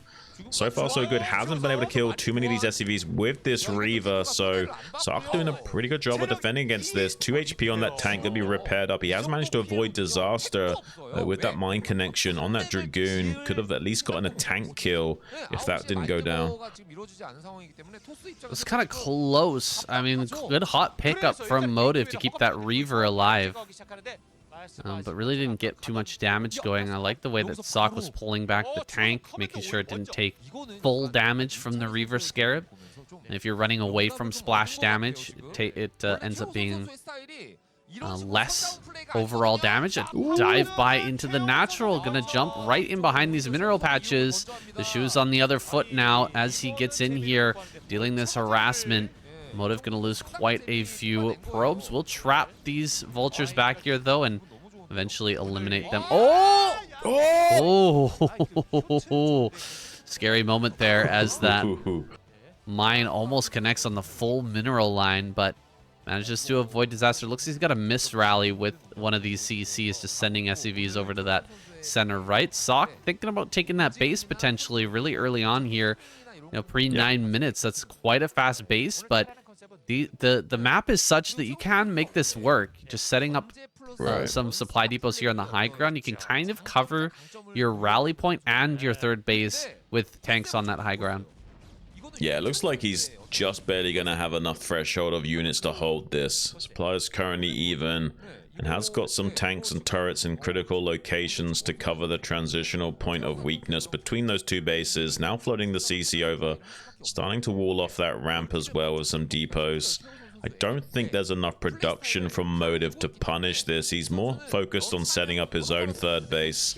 But that means that Sark is so far ahead of the curve. Like, just when the probe transfer's coming in for the third, so is Sark for his third. So that's really favoriting a Terran player in this matchup. So when all that's said and done, the dust is settled, it looks like Sark is definitely going to be in the driver's seat for this game. And Motive is going to have to think up something to kind of equalize the current power balance. Yeah, it's not unwinnable position here for Motive, but it's definitely not optimal. Double shuttle heading towards this main base. Can he actually get something going in one of these locations, start to snipe down a bunch of SCVs, maybe make some chaos there while he takes this fourth? Really does need to get that online here shortly. One nice thing for Motive is that because Sock has gone for such a fast third base, he hasn't been able to sneak out a bunch of vultures on the map, you know, aside from that first run by. It's not like he's got mines everywhere and vultures everywhere cutting down probes that are trying to take extra bases. He's primarily focusing on his own economy, and so Motive will be able to just send a probe over here and just start throwing down bases like crazy. Yeah, I think the game plan from Motive here will be just try and keep the Terran on 3 bases and use the Reavers to slow down any kind of push timings as much as he can, while, you know, leapfrogging himself into 4 bases and then quickly 5 bases. I imagine he'll be taking an extremely fast 5th base here, but Sark knows that. Sark will be sharking around with these vultures, trying to get up here into the top left pocket, not only to scout those base timings, but potentially deny them. Motive, though, wisely had a few Dragoons and Observer up here to deflect that. Vulture's going to try another run by to see if they can get up into that top left pocket. Will be successful in doing so, and yeah, there's exactly that leapfrog into 5 bases right off the bat from Motive, which does make a lot of sense in this current game state. Everything's been spotted for Sock. I imagine we're going to see a powerful 3-base timing as a result of this scout. He knows that Motive's getting a little greedy here, trying to power up a bit too quickly, and yeah, lots of factories being added on. We're gonna see possibly like the 2-1-3 base timing from Sock that could be very difficult to stop. Yeah, and you can just attack on this horizontal axis as well and go for a kill move rather than trying to play whack-a-mole with some of these expansions in the northwestern hemisphere. Wouldn't be so wise for him to push up to attack those because he knows there's no gateway production up there. It's much more safer to control the Protoss player by isolating their production capabilities and forcing them into a bottleneck and not allowing them to set up flanks or counterattacks. So most likely we'll be attacking horizontally out onto the map and trying to already set up some mines and what have you to cover his flanks to set up for that attack preemptively. You don't really want to push across the map until your flanks are secure as Terran, so he's setting up spotter mines already. Pretty late on this Zealot speed, but that's a result of the quickness of this economy. We talked about it plenty of times. You have to sacrifice one of the three, and it seems like the tech has kind of suffered here. Mostly Motive just sitting on a lot of Zealots, Dragoons, without that speed online, getting into a ton of economy over here. In the top left, it's being doused a little bit. Some of that's being shut down as Vulture run-bys make a dent in that overall probe count. Ooh, and losing some Dragoons to mines as well. That never feels good. He is going to eventually clear out these Vultures, but he's opening up a position. Sock can start to move out right now. There's not a whole lot here at his rally points. A perfect opportunity to start to come out when all the Dragoons are busy elsewhere. Yeah, he wants to come out just before the +2 weapons finishes, but he needs to cover his flanks first. That's why you see him being proactive with these Vultures running to the north and covering this region up here. It both protects his third base and stops the Protoss from wrapping around and threatening his reinforcement line and keeps that lane open for continuations and contingencies that might be transpiring in this game. He's also able to threaten the infrastructure and the probe count of that top left base. Is he killing his own science facility? I think he was misclicked on it there just for a second after trying to kill his own mines. Needs to be, oh, beautiful storm drop saying in the natural of the Terran player. Rotates another shuttle into the main base for some continuations. That's a massive storm. 11 kills on that High Templar. Kind of crazy from Motive. 18 kills on that one now. Really insane stuff. So that's a total of like 26 SEV kills. He's really put a dent in the economy of Sark right as he wanted to start that push timing. Now might be thinking better of it and being like, hang on a minute, maybe I should just be relegated to splitting them out vertically. I might not be able to go for that push timing anymore. Instead might have to wait for like 180 supply before even starting to come out onto the map and taking my fourth. I don't know about that. He's still got this huge army here, Shun, and he's got not that many, or sorry, Protoss has not that many storms left over after throwing away all of that all of those storms, all of those shuttles. He has a lot of army left over.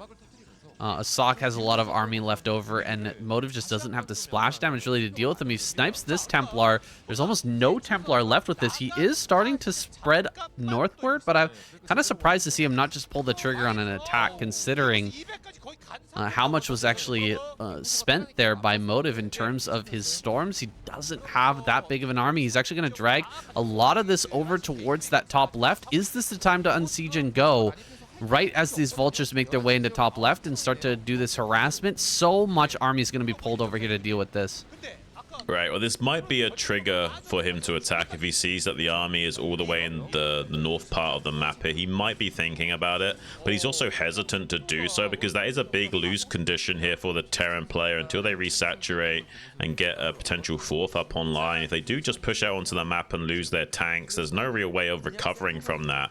So as you can see, if he is going for a push timing, it's going to be a much more delayed one. He's waiting until he's completely maxed out before going for that, and he's hoping that he can scan and find exactly where the Protoss army is before he pulls the trigger on that. He's got the north flank covered now with some mines, so he might be feeling like pushing out across the map, but it still would be a little bit risky for him. If he's not careful, Motive could still outflank him and outmaneuver him, so I think it's more likely that Sark is going to be pushing northward and taking this fourth instead. Here comes Motive diving on top of all of these tanks. A lot of these tanks are very clumped up. Good target fire on a lot of these shuttles. Templar still pushing southward, but most of the Zealots are gone. pushing into that backline is not going to be possible here. Sock turns him around. Motive going to head back up towards the north. If Sock wants to push into this, I think Motive would be absolutely fine with that. Just keep tossing down storms. As he backs away, that's going to be favoring him, but Sock is doing a pretty good job of sliding in towards this middle. There's another big storm there. Yeah, these are the trades that Motive wants. He really wants to do trades like this where he just gets spend some energy and gets a few tank kills. That's going to kind of parlay into a later game cleanup when he can get more zealots together and dragoons in this force. Now, Sark's trying to hedge his bets. He's taking the center as his fourth so that he can launch attacks and maintain contingencies from the center of the board. It's not a bad decision. You see that on maps like Retro a lot. This is kind of a new way of playing for Terran to take that center as their fourth, but it does open up Motive to take the top right as well. This is the main win condition from Protoss, to set up 3 rally points and just create too much of a headache for Terran to handle. He's going to go in for another continuation attack now with these zealots bombing on top of these tanks and trying to blanket as many sonic storms onto that tank line on the periphery as possible before pulling back and macroing up and then rinsing and repeating that over and over again. Sark feels a little bit desperate to maybe get some damage done to this 12 o'clock base to at least limit some of the production capabilities of Motive. He has to be careful not to commit too many of his forces, or he will be spreading himself thin. But it looks like there might be some hope for Sark to maybe come up here. Some pretty good mine connections on those Templars, but I think when all said and done, he will get enough forces up onto this high ground to prevent these bases being knocked out so easily, unless he can somehow get a beautiful EMP onto those Templars. And with that top right base coming online for Motive, the writing might be on the wall for Sark. He has to make something work with this attack here and at least knock out this base, maybe then rotating around to the top right pocket and taking that for himself and splitting them out vertically will definitely be a good win condition for him. But so far, Motive ready to pounce in a moment's notice on top of that big tank line that's being set up here. Can he get two beautiful sonic storms on that front line to tanks? And the answer is yes, and most of those tanks going down. Ooh, that was a really pivotal moment here. It seemed like Sark was kind of breaking through. He could have sent more units over to the top right, but he put everything here on this low ground. He had so many tanks stacked up, and the storms just completely eviscerated that position. Now, Sark is in the situation where he still hasn't broken 12, and he hasn't done any progress over towards that top right. Tanks are going to get up here on this high ground. D-Matrix is kind of nice, but this tank is... it just doesn't want to listen, man. He's gone over all the way to the right hand, or all the way to the left hand side, getting killed off there. Oh, Zealots getting lost here. Motive actually on an A move ends up sending a lot of forces in here. It looks like he will still save 12 o'clock though. More and more tanks going down here. Sock just going to continue to push into this position, but he's not making much progress. Yeah, I mean, now Sark is going to be relegated to knocking this base out on the top right. If he doesn't, he's in trouble. Not only will he not be able to expand to this key location, but allowing this rally point to go uncontested, Motive will grind him down to a nub over time. You can see just how valuable storms from the high ground are. It's great that he's got his science vessel just poised to give vision to his tanks up on that ledge. Here's the double CCs ready to come up and take this pocket. He has to knock out this base right here, right now, and double expand here to have any chance at splitting this map in half and taking it the distance.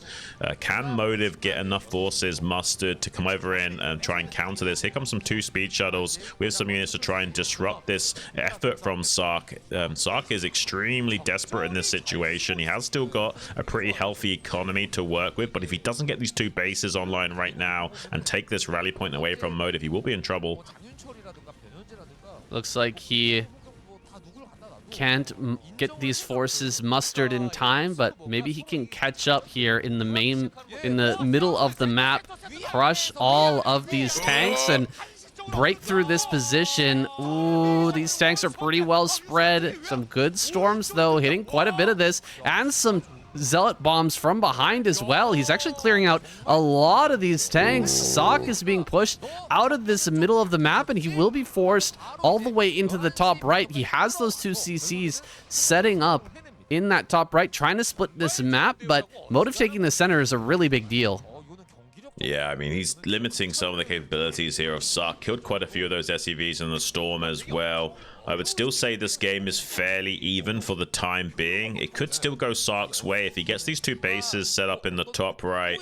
They could kind of restabilize and start to remax, get some SCV transfers up there. He will be okay for the time being, though. A little bit of tempo for Motive to work with, disrupting the Terran lines right now, as well as getting some speed shuttles up in this top right to be annoying to Sark. Sark will want to kill this base at the 12 o'clock as soon as possible. That's the one thing that's stopping this game from going his way. That little bit of extra juice for Motive is becoming a bit of a problem. He's outproducing him. He's catching the reinforcing tanks as well. Beautiful storms from him. I think there might just barely be enough tanks here to smash this army, but still getting some compensation in the way of siphoning off some of those tanks and maintaining a pretty healthy supply lead, although there are many more probes than there are SCVs currently on the board, so those supply counts are a little bit deceptive. Relatively speaking, they have similar army values.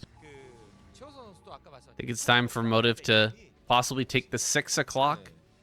He really wants to break this top right, but it seems like Sok is just going to continue to hold that down. Maybe there's an opening for Motive towards the natural. So much has been sent up here, and at only 136 supply, you shouldn't be able to hold on everywhere as the Terran, but diving down this ramp seems like a mistake. Those are some great storms, however. Still, this is so tough to try and get down here. He is going to be taking a really rough trade fighting down this ramp, and I think this kind of favors Sok, actually. It's crazy how far behind in overall supply. He's 80 supply behind, but still trying to shove his way down this ramp is going to be tough. There's another nice storm, and the mine dregs as well. It looks like he will lose the shuttle, but every single Goliath here are going to get taken out. Dude, Sok is on his last legs. It's just Motive being pretty, over-eager to just try and break that position, is maybe taking trades a little bit too poorly here at the end of this game. Well, Motive doesn't necessarily have to push down this ramp at 12. He just needs to maintain an active threat of Templars to keep storming down from that high ground. Unless there's always a vessel there to spot, it's very difficult to get the snipes on those high Templars. Now, finally, a kill move coming from Sark to finally knock this base out. But just as he's doing that, there's a massive surge of Zealots towards the rally point of the Terran player. Pretty amazing minefields gonna sandbag that and deal with the bulk of the frontal Zealot army. There are some tanks set up in the back line as well as another little minefield here, but when all said and done, there is still enough contingency of forces for Motive to get on top of this rally point and start to cause a headache for Sark. He will eventually have to pull back units to maybe defend against this. This does expose his production line, his point of reinforcement. Luckily, there's nothing up here at the 3 o'clock location to really punish for Motive, but that does kind of isolate Sark out on the map if he can't get any more units up here easily. It's being cut in half. Half of his force over in the top right. Most of his production down here in the bottom right. We'll see if he can pull things together. He's actually removed most of Motive's forces and starting to set up in the middle again. A lot of turrets going up here in the top right. Really wants to prevent any more shuttle drops from coming in. There are different angles that Motive can take, though. He doesn't have to go through that in order to harass that base. I'm just surprised to see Motive continue to just kind of push down this tiny little ramp over and over and over again. He's still 80 supply ahead. He should be able to find a point of weakness. I mean, the attack towards the natural is great and all, but I wish he would have rallied and gone for the main base, get on top of those factories rather than just, turn and go up to center right. Well, he might do that soon. He does have enough forces to pull a trigger on something like that, but he also might be thinking about resecuring control of the center of the board away from Sark. I mean, Sark doesn't need this 12 and 6 o'clock base if he's got the center, so Motive wants to push in here and deny him being able to get this set up, as well as trading with the tanks. Here comes some vultures to help screen against this. There's a pretty good tank line to work with, but with some good psionic storms, Motive might have enough to break through this, although so far that entrenched tank line to the north is doing a great job of smashing through those Dragoon forces. Here comes the big money storms, though, on that tank line to wipe out the majority of that. Slowly but surely, Sark is being bled dry. He will be conceding center control yet again to Motive. He still is in this game with those top bases in the top right of the map. Basically, as long as you got 2 bases online as Terran, you're still in the game technically, but this isn't going to be easy for him with Motive having 12 o'clock, 6 o'clock, and denying center control away from Sark. The writing is still on the wall for the Terran player. He does have a hump to overcome. Only 40 supply behind. It's gotten a little better. You know, it was a lot worse just a few moments ago. Now 50 supply behind, but you get my get the idea here. It was a total of like 80 supply in the deficit just a little while ago, and now Motive pushing in towards this top right.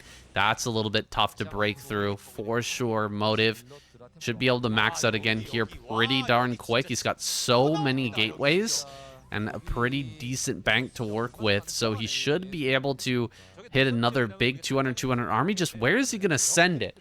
I'd love to see him hit this natural and just get on top of those factories, because there's really not much over here for Sock anymore aside from just a bunch of rallied units. Though that big minefield was deleted earlier by that the attack before, so it's definitely a point of weakness. Seems like Motive wants to come up here and ram it down the ramp again, though. I can't understand this from Motive. This is a nice counter-attack with the Vultures. With the upgrades they've got, they actually shred through cannons pretty quickly. There was some more additional cannons coming online, but he's hitting a critical timing just before those cannons start to warp in. He has to reinforce this from his rally point. That means it's Zealot High Templar versus pure Vulture, definitely favoring the Terran player. Those are just pure mineral units against some pretty high gas units of Motive, and he is targeting down those Templars. Meanwhile, though, trying to take the tempo is Motive. There's not many Vultures up here to screen against those Zealots in the northern hemisphere of the map, so he's trying to ram it down onto the last remaining bastion of hope here for Sark and get on top of the last remnants of the Terran's economy. There's nothing up here to defend this against besides just pure SEVs, and he's got 3 armor on his units, so those fusion cutters don't really cut it against the Protoss infantry either, so there's not really much hope of holding the line here for Sark. He has to send everything left he's got to try and resecure this top right, and this is definitely going to be favoring Motive in this situation. He's trying to hold the ramp with some SCVs, buying some precious seconds for his rallied units to get up here and defend against this. I don't know, man. I think that Sark's in a little bit of trouble. The fact that he did a good counterattack at 6 o'clock does technically keep him in this game, but if he loses any of this economy in the top right, it's going to be painful. Beautiful mine connection, saving the day, though, and stopping annoying Dragoons getting up to the high ground and sandbagging his efforts. Now he can refocus his attention back onto 12 o'clock to start hitting that again.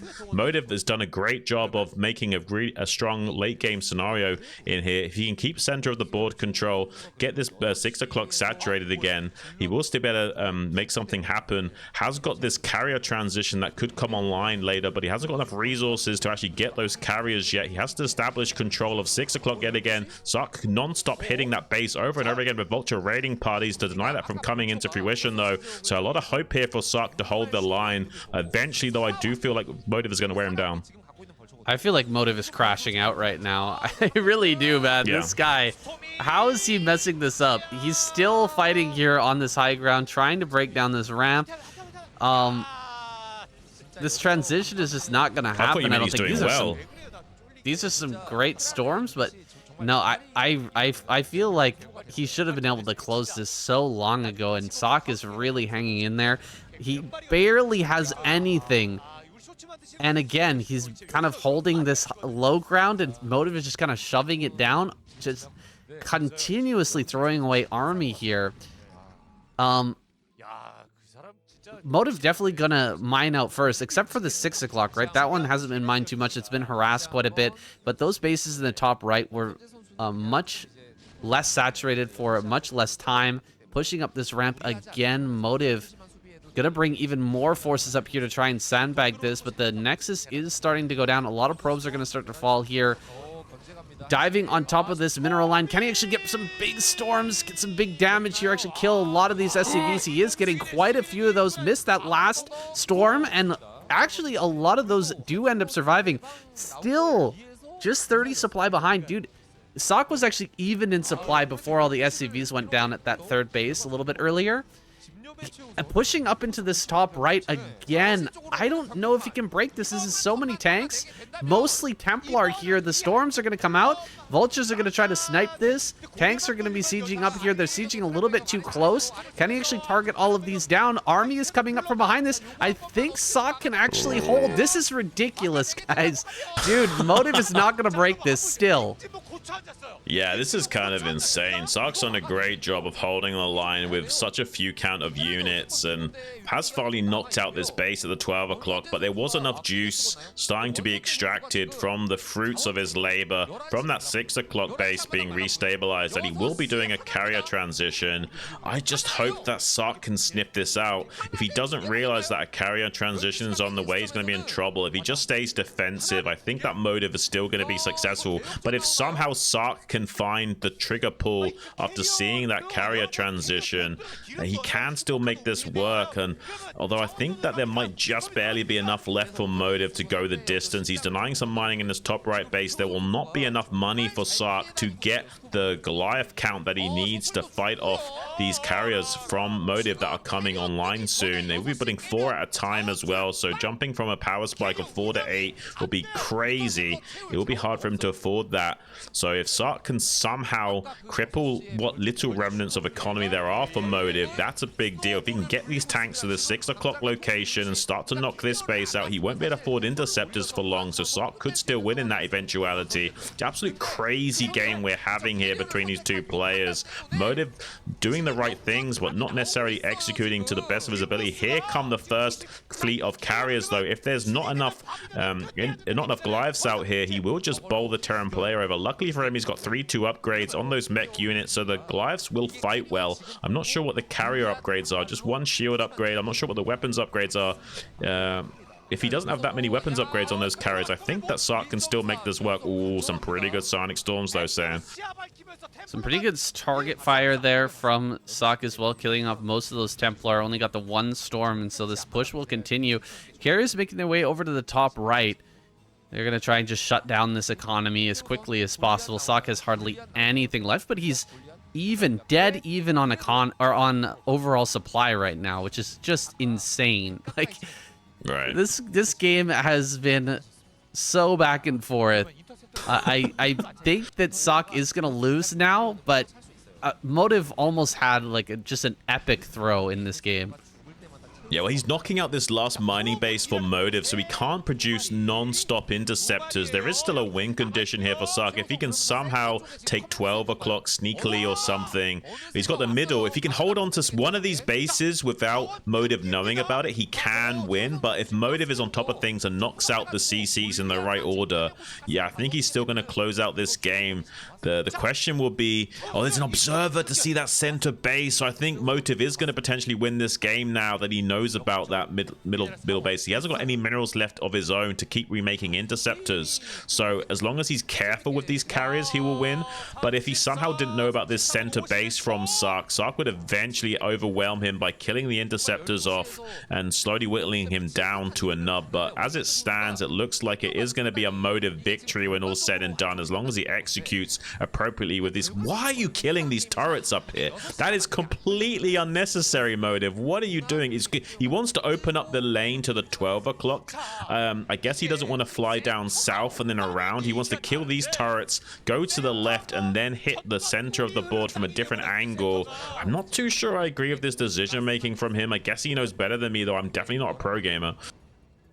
It's ridiculous. I mean, yeah, you're totally right. We're not pro gamers, but this is, I mean, this is crazy shit. What is he doing killing turrets right now? He's got no money left. He's at 299.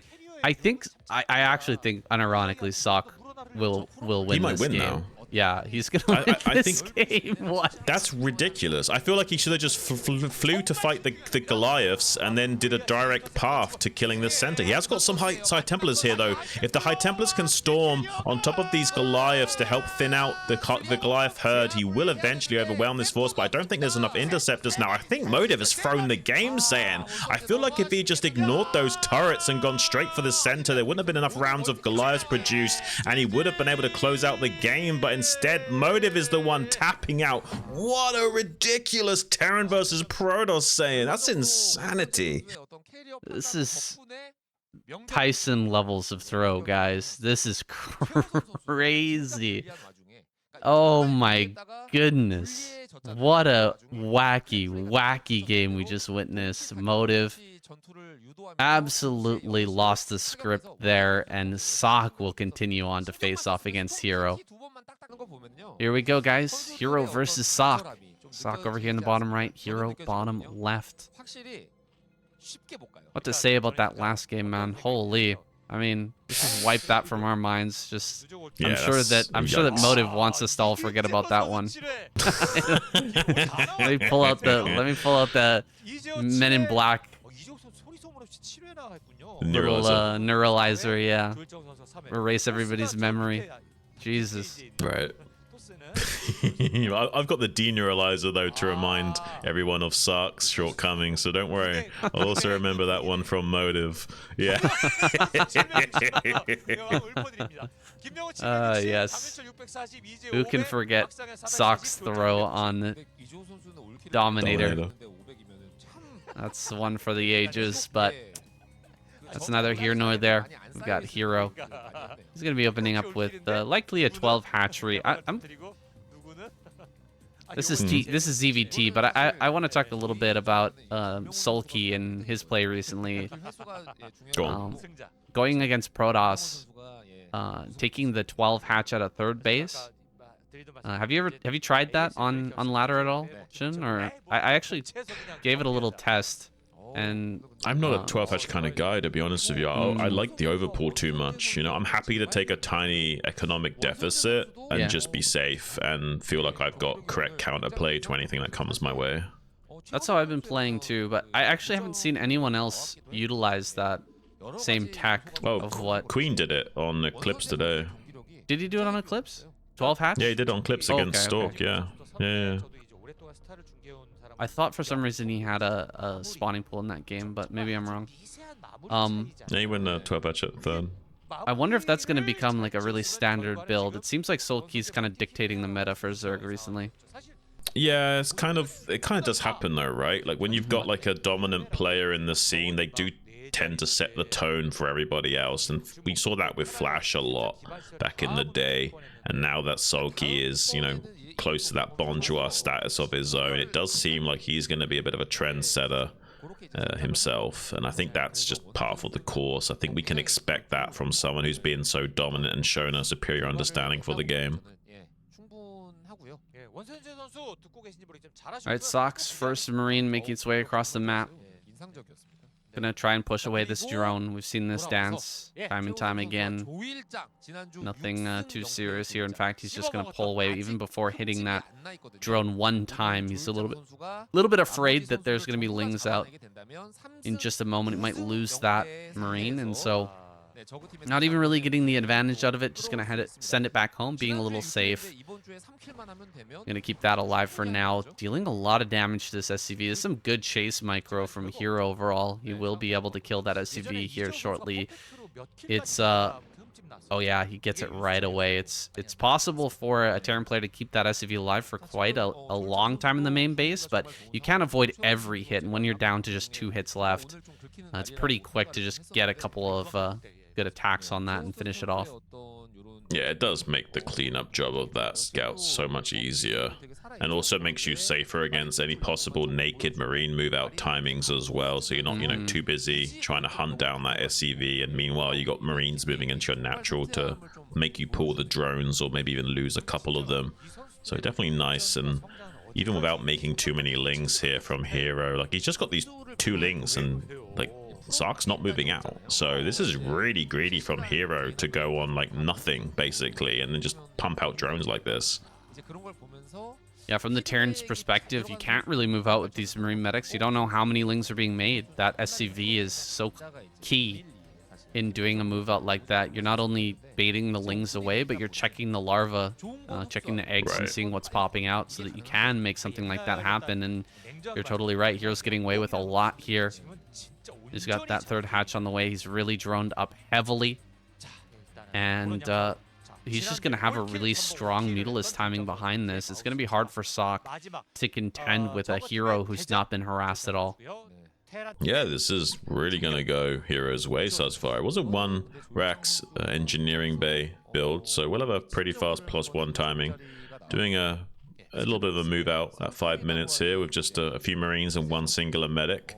Trying to force a response out of the Zerg. He's only just now making 1 sunken colony. Will the choice be to flood some speedlings or not even do that? Maybe he's going to call Sark's bluff it. Look at this. This is a funny interaction we're seeing. Eventually the Lings would kill that SCV, but enough time was produced for the Marine to pop out to fight that back. Ling does get into the main base and sees the 4 Rax timing though, so that's a really big scout from Hero, knowing that this is going to be a 4 Rax, which will allow the Terran players some opportunity of aggression and coming onto the map earlier on. Stopping short of going all the way up to 5 Rax, I think that's a good choice. 5 Rax has been kind of pushed out of the meta by some of these earlier timings and the smooth transitions from Zerg players more recently. First dive in here is going to get rid of this turret very quickly, and now he can start to go to work on these SCVs, one hitting each one over and over. 4 kills already on these SCVs, maybe deal. even 5. That's some impressive first diving in from Hero, and he's going to get even more here. He's not done. Killing off some more SCVs. This is the strong Mutalist timing we were talking about. Hero just so impressive with the way he controls. Yeah, by going into this like 2.5 hatchery style, even though you don't make a lot of mutas initially, you can go right up to 7 or 8 right off the bat, which means you're in SCV sniping range of 1-shot volleys right from the get-go, which does allow you to come in here and really start to punish the Terran. Even going to be trying to isolate one of these turrets, opening up that pocket again for future harassment, denying mining time, and mainly forcing these bio units to be heavily committed into defense mode rather than come out onto the map and threaten a counterattack. And if he kills a few bio units here and there as well as these SCVs, he'll be whittling down this force of 4X enough that the Terran player can no longer come out onto the map and threaten him. This is still a 2-base timing from Hero though. He's not being so greedy that he's taking out a 3rd base location somewhere else. He doesn't want to give any win conditions to the Terran as well. Wants to throw all of his eggs into one basket and make sure he does a lot of damage as much as possible with these mutas, and keeps the Terran kind of pinned into his base and guessing what's going on, because he'll be scanning around the map trying to find this 3rd base location, but it's nowhere to be found. So until he finds that, he's just relegating to trying to defend his own base, and that means it's even easier for Hero now because he doesn't have to keep tracking the bio out on the map or anything like that. He can just consolidate his efforts into harassing the Terran, and then once the Terran tries to clean up and push those mutas out from his base, he can then force trades with the bio and keep that count of bio low enough that this transition into a 2-base hive is going to be pretty potent still. He's really lowered Sock's Marine count by quite a bit. Killed so many SCVs. Sock is limping in this game. However, even a limping Terran player is still dangerous. He's like a injured animal right now. He's going to strike out and look for some damage. Hero bringing a lot of Lings forward though. If he loses this bio ball right here on the screen, he's going to find himself in a very difficult position as a lot of lurkers are being made out on the map. As soon as that bio ball dies, the Hero lurkers will be brought forward right in front of this natural and completely contain Sock. So Sock's got to be very careful with this force. Make sure that he doesn't get surrounded and killed here. He wants to threaten the counterattack, but Hero's bringing everything together. He's going to hit this from behind, and lurkers are going to come from the front. This is a big surround opportunity right now for Hero. He's actually going to dive right into the main, in fact.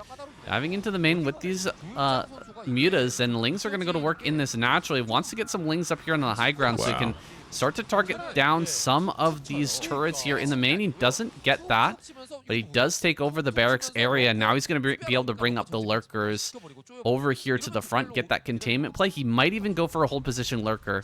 This could be a really good move from Hero. If he catches a bunch of Sock's Marines moving out right now, it's going to be devastating. Okay, he sees the lurkers now. He's just going to run right up into the natural, try to get here into a containment position. Might want to pull back one of those lurkers. No, he's going to move some of these lurkers forward. Not the greatest line of lurkers here for Hero, and Sock's actually clearing out some of this, but the Mutas dive in at the perfect time, getting on top of these Marines, and GG is called. Wow. Sock forced to tap out. A great move here from Hero to clean this one up. That's a masterclass, saying in 2 base timings from the Zerg. Really understand. Look at the tongue out from KCM as well. You know that was just dirty from Hero. Really understanding what to do against him at every junction.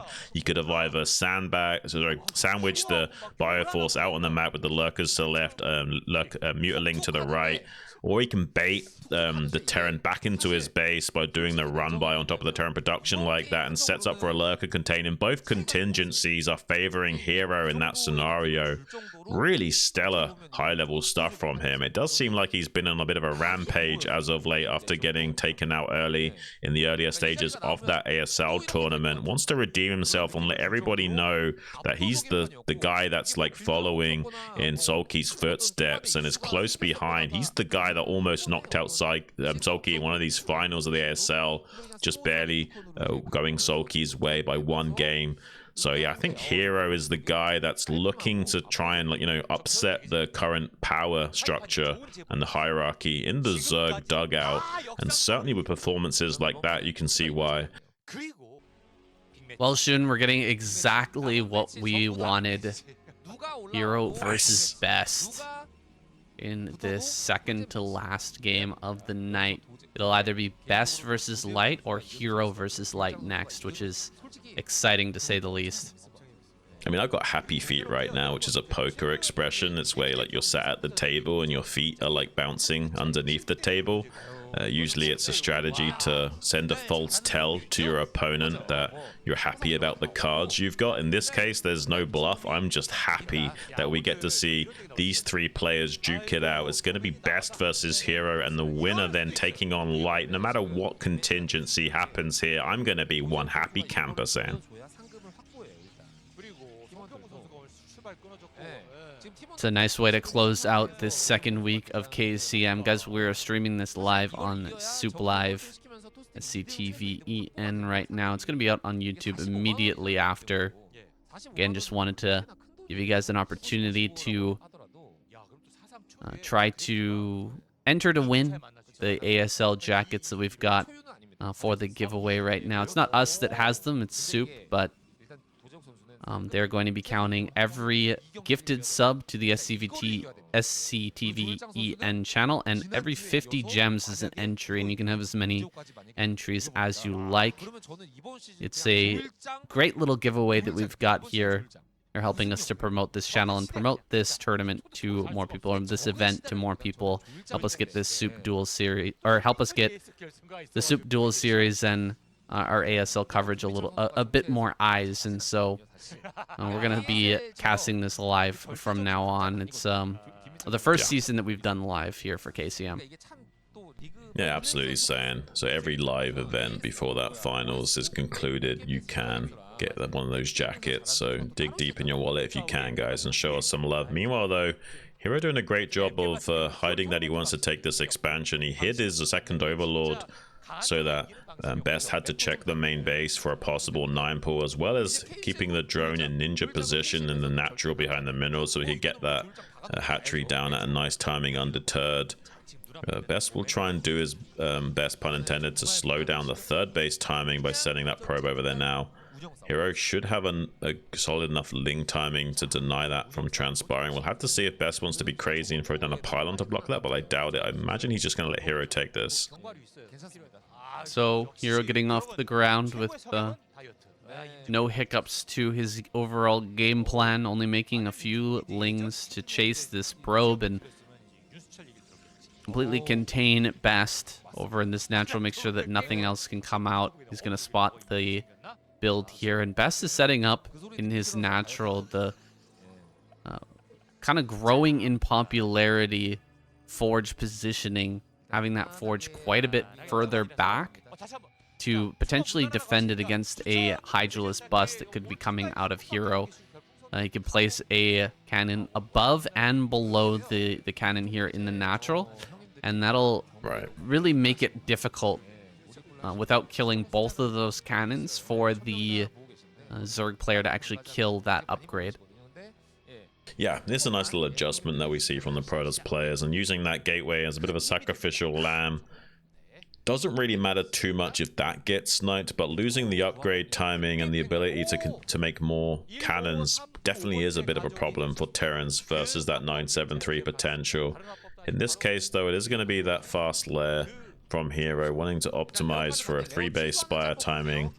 He might be considering doing some other shenanigans. He could go for Ogre Zerg here, for example, if he gets a second gas within the next minute. He can do a few other things as well. He could even potentially, like, do a 4-hatch Hydra timing here and try and make it look like he's doing a standard play, but really he's going for a pre-storm bust timing. That's a little bit less common at the pro level. Players like Best just so good at using that first Corsair to figure out exactly what the Zerg is trying to accomplish. So sometimes the only way you can really make that work is if you're like Soul Key and use your first 2 pairs of Scourge to block any scouting from that Corsair, and then throwing down like a double den belatedly to get both range and speed at the same time. And that's really the only way you can capture Protoss off guard at the pro level with a pre-storm timing like that.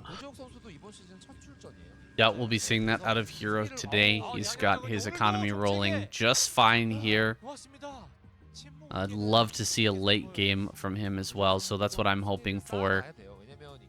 We've got this Spire coming up, and no doubt going to be throwing down some macro hatches here shortly.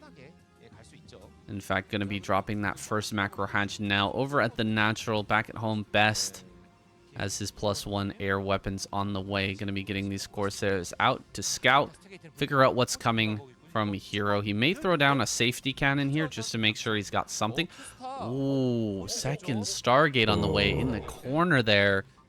Interesting decision from Best. He's going to come across and see that it's just kind of a normal game out of Hero. Not even a second gas or anything like that. Maybe he cancels that Stargate. He definitely should cancel this extra cannon. There's really no need for it right now. Yeah, he's kind of hedging his bets until this Corsair can confirm everything. It's very common for Protoss players to do that, where they're not quite sure what's coming down. Until he sees this Spire timing, he can't really afford to cancel that, so he might just be letting it finish, especially with cross map. There's a few extra seconds for the diagonal trajectory of the Corsairs to make their way into the base and confirm everything that's coming down. It seems like it is going to be a Mutalisk play from Hero, though. He's getting a second gas, he's getting a sunken colony at his natural and third, which does spell at least an initial commitment to like 5 or so mutas. Doesn't necessarily mean an Ogre Zerg, but he will be getting some Mutalisks out initially, so maybe Best able to secure some value from this double Stargate play nonetheless. Let's see how far he goes in with these Scourge. Really do need to check the timings on this, see what he can find out with these 2 Scourge. Oh, this is really important. How many Corsairs is he going to see? Can't see the 2 Stargates just yet. He's not going to come in from the other angle. The Corsairs are going to go out across the map, and he's going to be caught a little bit unawares by this. There's going to be, a bunch of Mutalisks popping out right now. And these Corsairs could do massive damage. Dude, that +1's not quite done yet, but this is going to be 8 Corsairs killing Overlords here in a moment. Yeah, and you can't cancel units of Zerg without your legs just dying. That's one of the weakest things about the Zerg race. So he's completely committed into this air fleet no matter what happens now. And we could be seeing a lot of dead Overlords. He's popping out drones. He's got 5 mutas and has to run away with those. He can't even commit those 5 mutas to defending against this. 5 mutas can only kill 2 Corsairs. So without Scourge support, they're pretty much useless. He's going to go on the counter offensive. He knows there's no cannons in the naturals. We're going to start punishing the probes of Best as some kind of compensation here. Meanwhile, though, all of his Overlords are getting gunned down. He's completely supply blocked. Best trying to hold the line with a couple of Corsairs in there. We'll have to pull the probes to the safety of those cannons and maybe making another cannon to leapfrog back defenses over to there.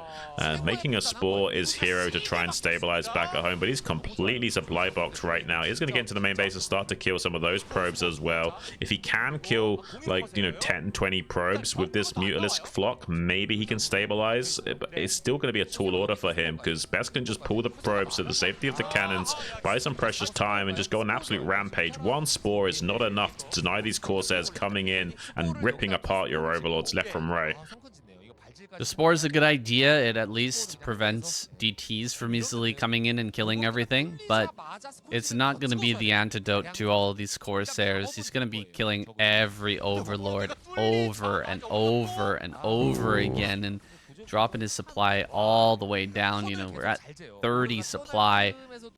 That's actually open for Hero, and he's well beyond that. A whole bunch of Overlords just popped out, so he can quickly make a few units.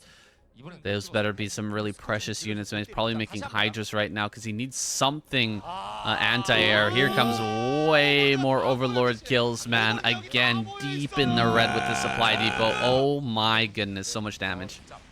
That is crazy, and here comes some Zealots to follow up. Luckily, he's got 2 Sunkens as well as some Zerglings to plug up the holes of that Sim City, deny the surface area available for those Zealots to come in and do some damage. So we'll be weathering the storm against that.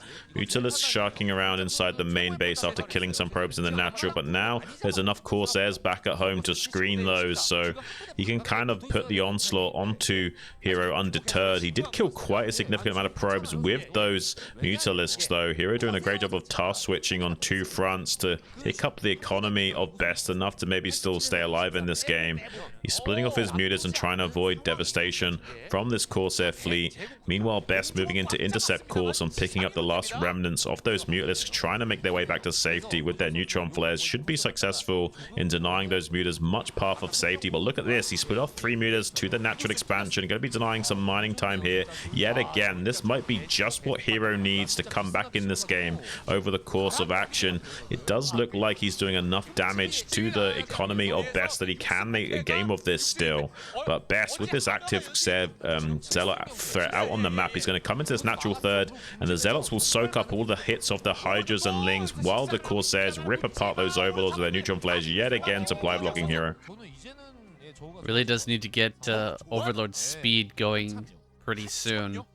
It helps a lot in keeping these Overlords alive. They just kind of run away from those Corsairs. You can spread them out a lot more, and the Hydras can help out. With the Overlord speed not being there, it's pretty rough, but he's done a great job so far keeping this game alive by just continuously coming in here and killing mutas despite the 2 Stargate Corsair play. This is so many Stargates, or so many Corsairs that are available, and he's taken this much damage from mutas. It's kind of crazy, Shun. He's still managing to get those kills, and he's still managing to slow down Best. Despite all odds, he might still be able to win this game. Best did huge damage, killing so many Overlords, slowing him down so much, but it may be the case that Best just hasn't been able to defend properly enough. And now we've got a bunch of lurkers out here on the field. He is going to lose another Overlord. That's so frustrating. Still losing Overlords at this point, but he's got a very powerful army to start pressuring Best with.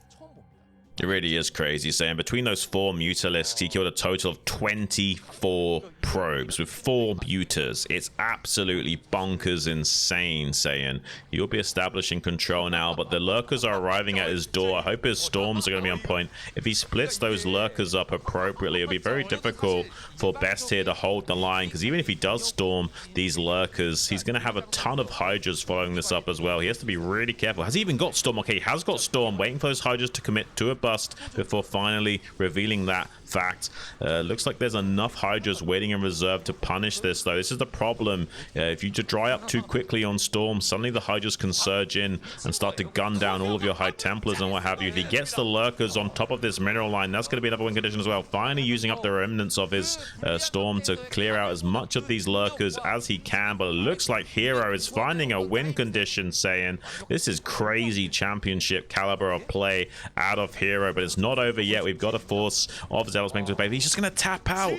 This is completely insane from Hero that he's been able to find a win condition. Just a handful of mutas managed to kill so many probes. Gets a bit of a clapper there from KCM, as I'm sure even he's a bit confused about how did Hero do that. Like, he was completely supply blocked with just 4 or 5 mutas left alive. Look at his face right now. It's all kind of scrunched up like, huh? How did he win that game? But I mean, if you can kill 24 probes with 4 Mutalisks, I guess you're feeling pretty good still.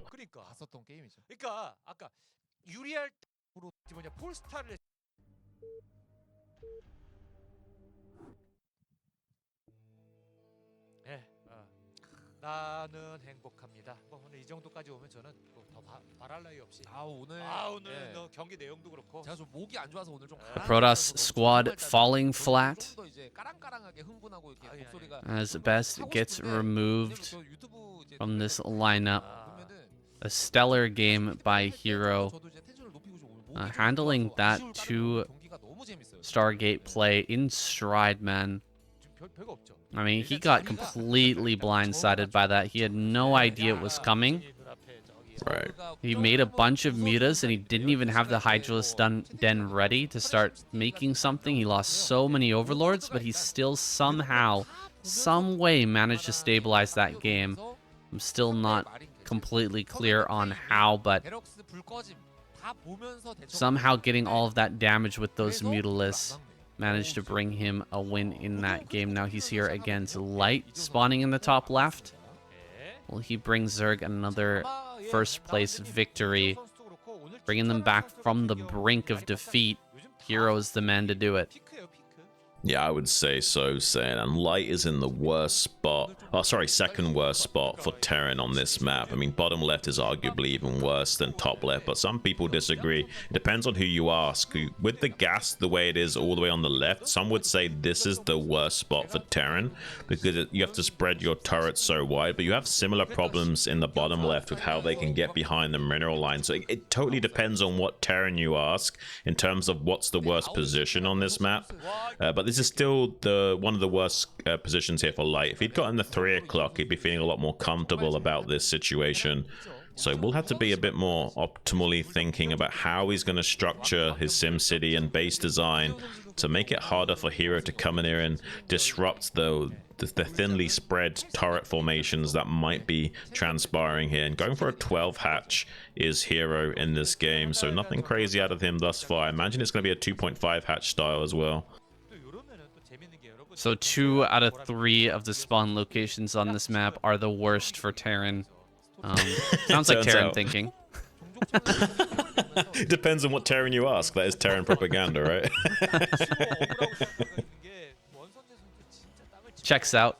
Anyways, guys, a hatch is coming online here for Hero, and the Marine going to be coming across the map once again, this time from Light, but trying to do the same sort of thing. Just get a drone off the line, slow things down just ever so slightly. Not sure if you'll be able to accomplish that. But he's going to give it a little try here. Again, not super impactful, but these are the tiny little games that these pro players play. Try to slow things down by just a couple of seconds here and there can actually make a big difference in a game like this. Yeah, see, look, the Marine's not even going to attack this drone. Instead, just putting 2 shots on that Overlord, and he's going to run all the way back home. Yeah. So I don't think anything too drastic will happen here. He can pull up to 4 Marines and try and catch the Lings by surprise by positioning the 4 Marines on the high ground, wait for the Lings to start to move up to that trajectory, and then try and snipe down the Lings one at a time. Get a bit of a trade advantage. Hero knows that's a possibility, which is why he's being a little bit more cautious about these first 4 initial Lings. He knows if he tries to go up and down these pizza slices, Light might just be able to gun down those Lings, and suddenly he's got to make additional Lings to survive, and then he can't drone up to his heart's content anymore. So Hero wisely just going to camp the top of his own pizza slice here while he gets his 2.5 hatcheries underway. And yeah, it is really funny about Terran propaganda saying, like, sometimes you'll hear crazy things where the only balanced maps are actually the maps that are favorited for Terran. Like I remember, I think Ardi said at one point that Vermeer was the only map that was balanced versus Zerg, and that's a 55% Terran favored map. So yeah, kind of funny the stuff you hear from those guys.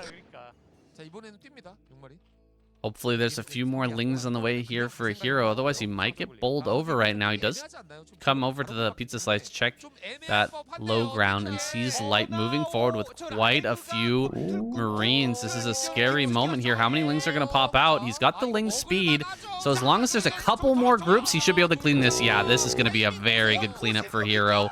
Ooh, everything gets wiped out. It was looking a little dangerous for a moment, but now he is on the warpath, heading straight across the map with a good chunk of Lings, and he's already limited the number of defenses back at home. There's a bunker on the way, but potentially a bunch more kills could come down. Great pull on the SCVs, though. He's not going to want to take that attack just yet. Yeah, Light knows how dangerous and how seriously he has to take this, so pulling those SCVs was clutch. Here comes the run by, though, trying to get some links into the main base to be annoying. Now he's going to have to dive into the main with his own Marines, and that opens up his bunker to a potential surround. I doubt he'll pull the trigger on that surround just because he needs a few more lings to get that efficient trade. So mainly just being annoying here, getting a full scout off in the main base, seeing what the exact tech pattern is of Light, and killing a few additional Marines as well. Tries to be a little bit cheeky with another follow-up run by to see if he can get another Marine or kill two.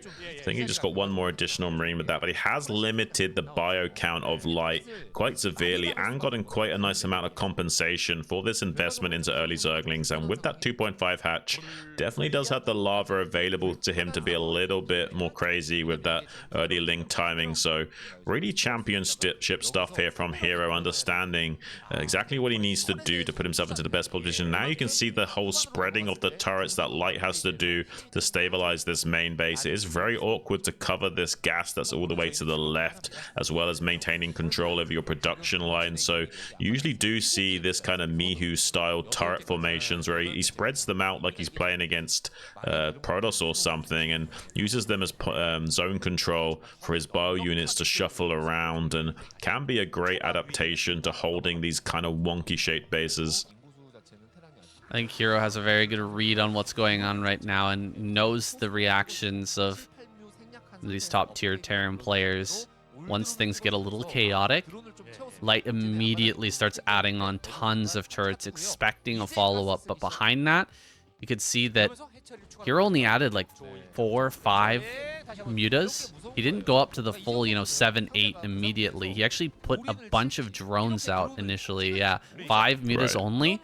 He could have made way more than this while that ling attack was going on, but he knew that Light would overreact, expecting a big counter of mutas, a big attack of mutas, and so he just built drones. He just built a ton of drones and made the bare minimum number of mutas to just kind of poke in here.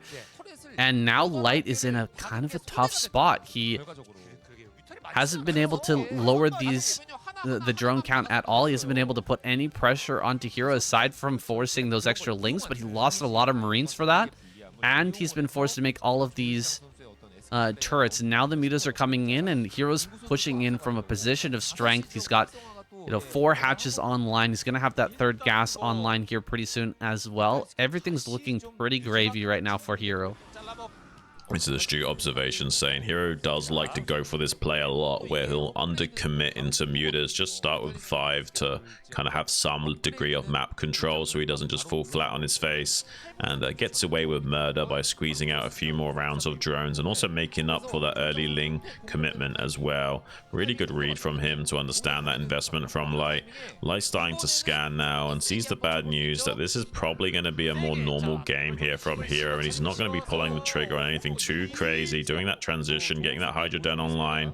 And with this full stack of Mutalisks, makes it a little bit harder for Light to come out onto the map and challenge this timing. And Terran is all about timings, and that's the timing that Hero wants to go for right now, with some Mutaling stab to try and rip apart as the majority of this Bioforce as he can, to prevent Hero from coming out on the map at that 9-minute mark and challenging these morphing eggs of lurkers, so that Hero will be able to more or less defend with nothing back at home. Not a single sunken or morphing egg of lurker right now, just nothing but this Mutalisk stack to hold the line. Sometimes the best form of defense is offense, and that's exactly what we see exemplified here by Hero. It was a pretty good dive. I mean, trades could have gone a little bit better for Hero there. The medics were blocking a lot of the Marines, or a lot of the lings, and so they weren't getting the best connections with those Marines. Now going to start to push out a little bit here. Not too many more mutas have been added on. I don't see any lurker eggs just yet. Hero, has he kind of missed this transition point? Light is going to start to put this pressure on, and that muta stack is not too high. He actually has to make another round of mutas. Yeah, he's going to be forced to make more mutas right now just to make sure that he's okay, and so that these lurkers can finish up. In fact, they are going to get started here soon. Yeah, he should still be okay. I mean, Light could still pull the trigger on just stimming across the map and like pushing the gas pedal all the way down, but then he runs the risk of Hero tracking this Bible and ripping it apart for free.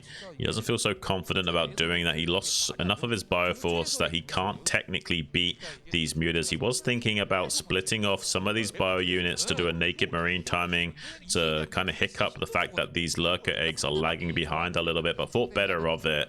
He knew that the lurker eggs were shortly following behind, and there's no real timing for him to exploit anymore.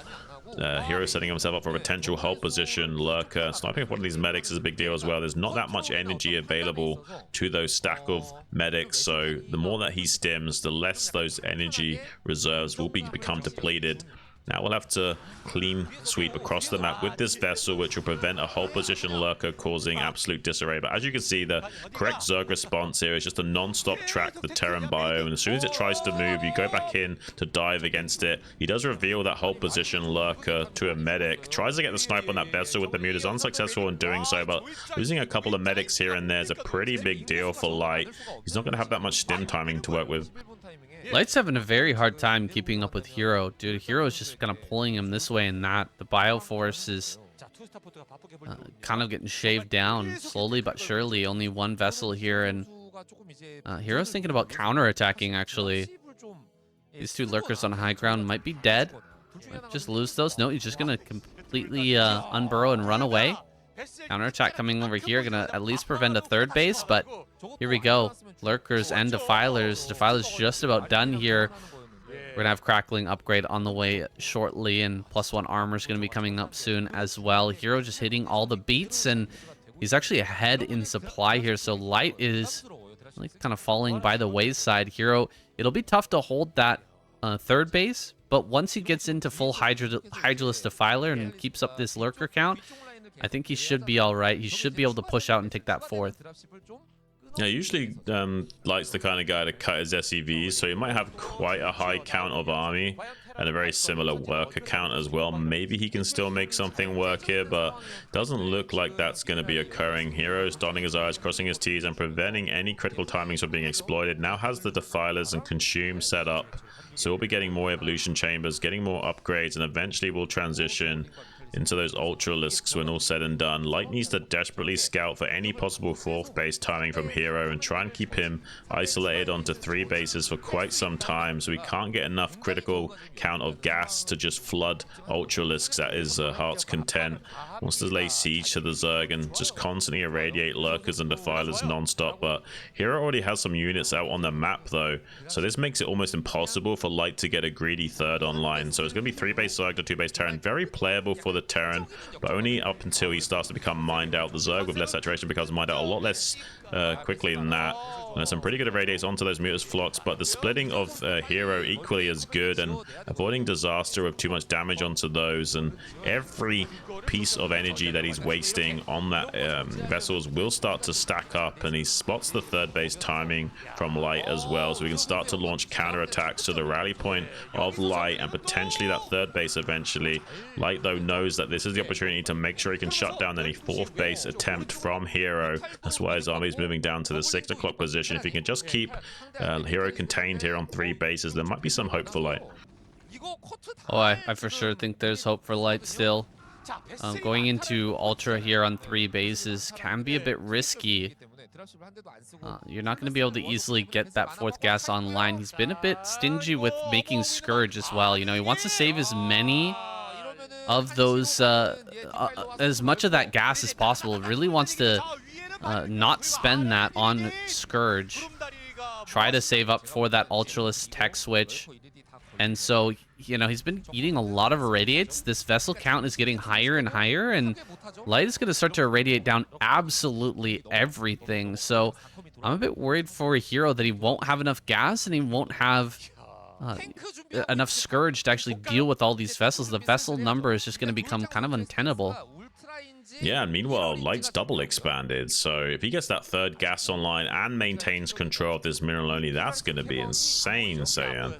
He needs to set up some bunkers at both of these locations to prevent these counterattacks from doing too much to him, but he has another force down at this 6 o'clock location to try and knock out Hero's attempt at this fourth base. Hasn't yet pulled the trigger on killing that. He's just kind of sharking around with that bioforce and looking for potential threats. Has got a physics lab as well, so we can eventually start making BCs to utilize these additional resources to put some pressure onto these gas expansions on top of it all. He's hoping to contain the threat of Hero long enough that he can get this economy online and start to leverage more and more gas units against Hero, that Hero just won't be able to keep up with the beats that Light's hitting right now. If Hero does get this 6 o'clock gas expansion online, that's going to be huge for him. Light hasn't pulled the trigger yet on trying to deny that, so I do feel like Hero's still in this game with that fourth gas coming online. He needs to wait a little bit longer. There's only +3 armor on these ultras coming forward. He's actually going to get hit by a bunch of irradiates. I think his +2 carapace is just about to finish, is the reason why he's pushing the issue here. Gonna get irradiated on that defiler. He wants to get maybe a plague on this. Dark Swarm goes down. Another vessel does get taken out, but he gets irradiated. Just so many good irradiates coming down from Light, and he's denying Hero the fights that he can win. He's just backing away over and over, and now he's going to start to transition to that BC army. Hero's going to be pushed to the absolute brink by being forced to make Scourge to actually deal with that. He's already very low on gas, hardly able to produce any Ultralisk here, and he's bleeding off forces left, right, and center. These irradiates are coming in absolutely clutch. I'm worried that if Hero doesn't get this fourth gas online immediately, in fact, he's going to start that right off the bat. He's actually sent another drone down to, I think, bottom left as well to go ahead and take that main base. If he gets those online, he'll be fine, but it's a scary moment here for Hero for sure. Oh, absolutely. He's definitely on the brink of elimination. Just one small misstep is all it will take for Light to seal the deal. He's going to be looking for those critical points of weakness to exploit from Hero. Hero needs to make sure he doesn't miss any Dark Swarms, any Plagues on this army. He's been trying to neglect making too many Scourge so that he can eventually use Plague as the main force of cleanup. Now, Light is at his all-time power spike, though. Seeing that floating factory should have given a bit of a tip-off from Hero that the plan of action is going to be pure SK Terran with battlecruiser support. There's not going to be any tank switches behind this or anything like that to worry about. So should be able to figure out what he needs to do to win this. Has got that fifth gas coming online as well, with some Zerglings to protect that location for the time being. If he can get these 2 additional gases set up, he definitely has a lot of hope in this game. But there's no Nidus Canal set up at this 6 o'clock, so Light might be able to just attack move into this 6 and get a kill on that hatchery. Yeah, that hatchery is looking quite exposed. Some Lings coming down here, but flanking this army in such a tight choke is going to be very hard. Here comes the big irradiates on so many of these reinforcing units, and he's even going to go for an eraser trick over at that base. Third base is going to be eraser trick to death. Ultras going down, and he will send forward some Scourge to actually deal with that, but he's lost the critical fourth gas. Does he have a big Plague here? Great Plague. At least making up for it somewhat, but this is a very tough position with that base going down. Yeah, he has got this supplementation 5th base towards the left of this in the bottom left main to kind of supplement the fact that he's lost this 4th gas location, but it's still a really big win for Light. He's on 4 bases of his own. If he can start to get some battle cruisers made as well behind this, eventually there will not be enough Scourge and gas available to Hero to make Defilers, Lurkers, and Ultras to deal with all of that. So he's going to try and stretch Hero thin here in this game.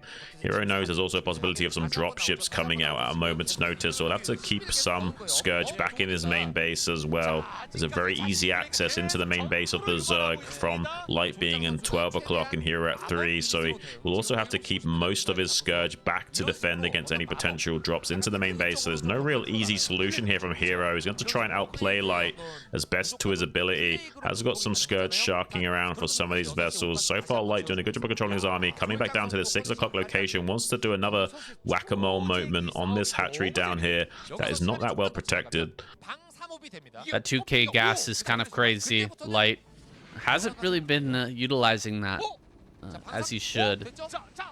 Should have another starport online. I know things are crazy right now, and Nobody can do everything at the same time, but getting some use out of that gas, you know, getting some battle cruisers out on the map, it should have already happened by now, and Light is struggling to make everything happen, but he is breaking through. He is starting to get in towards this bottom base, and the ultras popping out here are just not quite enough. There's some fire bats actually breaking through under the Dark Swarm, and he will break over here, bringing out the battle cruisers now. Of all times, right as Hero is starting to fall apart, this is pretty great play from Light.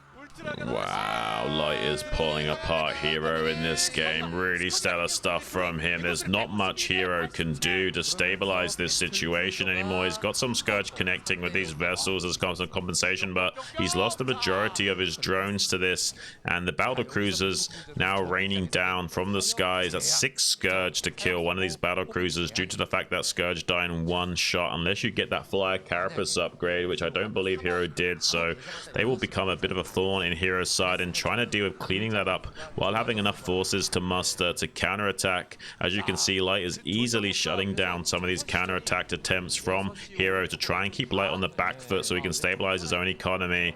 But Light has done a great job of handicapping Hero in this game and preventing him from having enough gas to get the job done. Now going to be starting to target fire down some of these Nidus canals and eventually hit the gas mining drones as well. Meanwhile, getting his own 5th gas base online while his main is now mined out. So Light is just firing on all cylinders, growing while applying pressure to Hero, which is Starcraft 101. Really stellar stuff from Light. Yeah, these battle cruisers are kind of like the final blow. They're getting in here and dealing so much damage, and everything popping out is just going to get annihilated. Some ultras come down here to stop this bleeding for the time being, but it's still a losing battle. Hero's going to be losing all of these drones over here. He finally brings enough Scourge to get rid of that, but still the damage has already been done. These counterattacks are shut down. Light is pushing out with big armies moving down towards the south. He's going to start to hit a bunch of these different positions. Scourge are going to come through. Maybe he can kill like every vessel right now. Still would be hard for him to push through.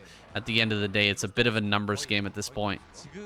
Right, yeah, there's just too much critical mass that has been achieved for Light for Hero to really combat anymore. He can keep chaining plagues on it, use Dark Swarms to prevent critical damage to his own infrastructure, but honestly the damage has already been done. He's now mined out in his main, his Hero, and he's gotten these bases knocked out over and over again, and he's never going to get up to a saturation of 4 gases to work with. The main gas and natural gas will be mined out and depleted soon. Light going to make Hero tap out. What a stellar Terran versus Zerg from our daddy Terran to end off the evening and put some points on the board for Terran, San. Okay, taking a look at the point rankings. Terran grabbing away 2 points today, bringing us closer in that scoreboard. Thank you so much for joining in on this stream. Everybody who's hanging out in the Super Live chat, we're going to be doing this more regularly now. Bringing you guys some live casts of the KCM and giving you more opportunities to join in on some of these draws. It's going to be at the traditional ASL streaming time. That's 7 p.m. Korean Standard Time. That's probably not going to be too great for you North Americans, but you Europeans can probably come over and check us out. Join in, say hi, hang out in the live stream, talk to some of your newfound friends here, your Broodwar brothers in the chat. This has been a really fun week of KCM, Shun. A lot of great games so far today. Yeah, I'm really kind of blown away that we managed to get Best, Light, and Hero as the final 3 contenders. I'm really stoked as well that we've now got to really run for it as well. With Terran getting 2 points on the board and avoiding a flatline situation, it's going to be a 3-way race between all 3 of the squads going into week 3 and 4 most likely. And that's exactly what we want to see in KCM. Sometimes it does become like a battle of 2 teams and one team kind of just gives up and hopes for their semi-final spot, but looks like all 3 teams are still in this and have a very strong shot at going the distance towards the middle weeks. That's for sure. Guys, we're done for this week. Season 2 going strong right now in the midst of the ASL. We really appreciate you guys dropping by, even though that biggest of tournaments is going on right now. The ASL finals will be streamed here on Soup Live. If you guys like our casting here in the KCM, Shun and I will be casting the ASL finals on Soup Live at 2 p.m. Korean Standard Time on the 25th of May. So definitely check that out. We've had a ton of fun casting the ASL this season, and we're really looking forward to that finals. It's going to be a blast. Oh, absolutely, Sayan. And yeah, just to point out what Sayan just said, he did say a much earlier time, 2 p.m. Korean Standard Time, so that will be way earlier than our usual ASL broadcast, which means that you NA guys probably, if you are staying up late, can catch that as well. So I imagine there'll be a lot more NA guys able to watch the finals of ASL if you haven't been able to thus far. So make sure you can check that out if you are able to do so. We still do have that jacket giveaway as well. So 50 gems, any live cast donation until the finals has finished does get you 1 entry, and as well as a gifted sub for the other jacket, and that's in multiples. So think of it as like the Hunger Games. The more names in the bowl, the more chances of you being selected. So 100 gems does give you 2 entries and so on. Thanks so much for all the love and support you guys have been showing us in recent times. The ASL has been a major crazy journey for us. We're almost still kind of in disbelief that we've been honored to bring you those casts, and we'll be hopefully here around for many years to come to keep bringing you the best of our ability and continue growing as a duo. That's it, guys. Thanks for watching. See you next time. Thanks, guys.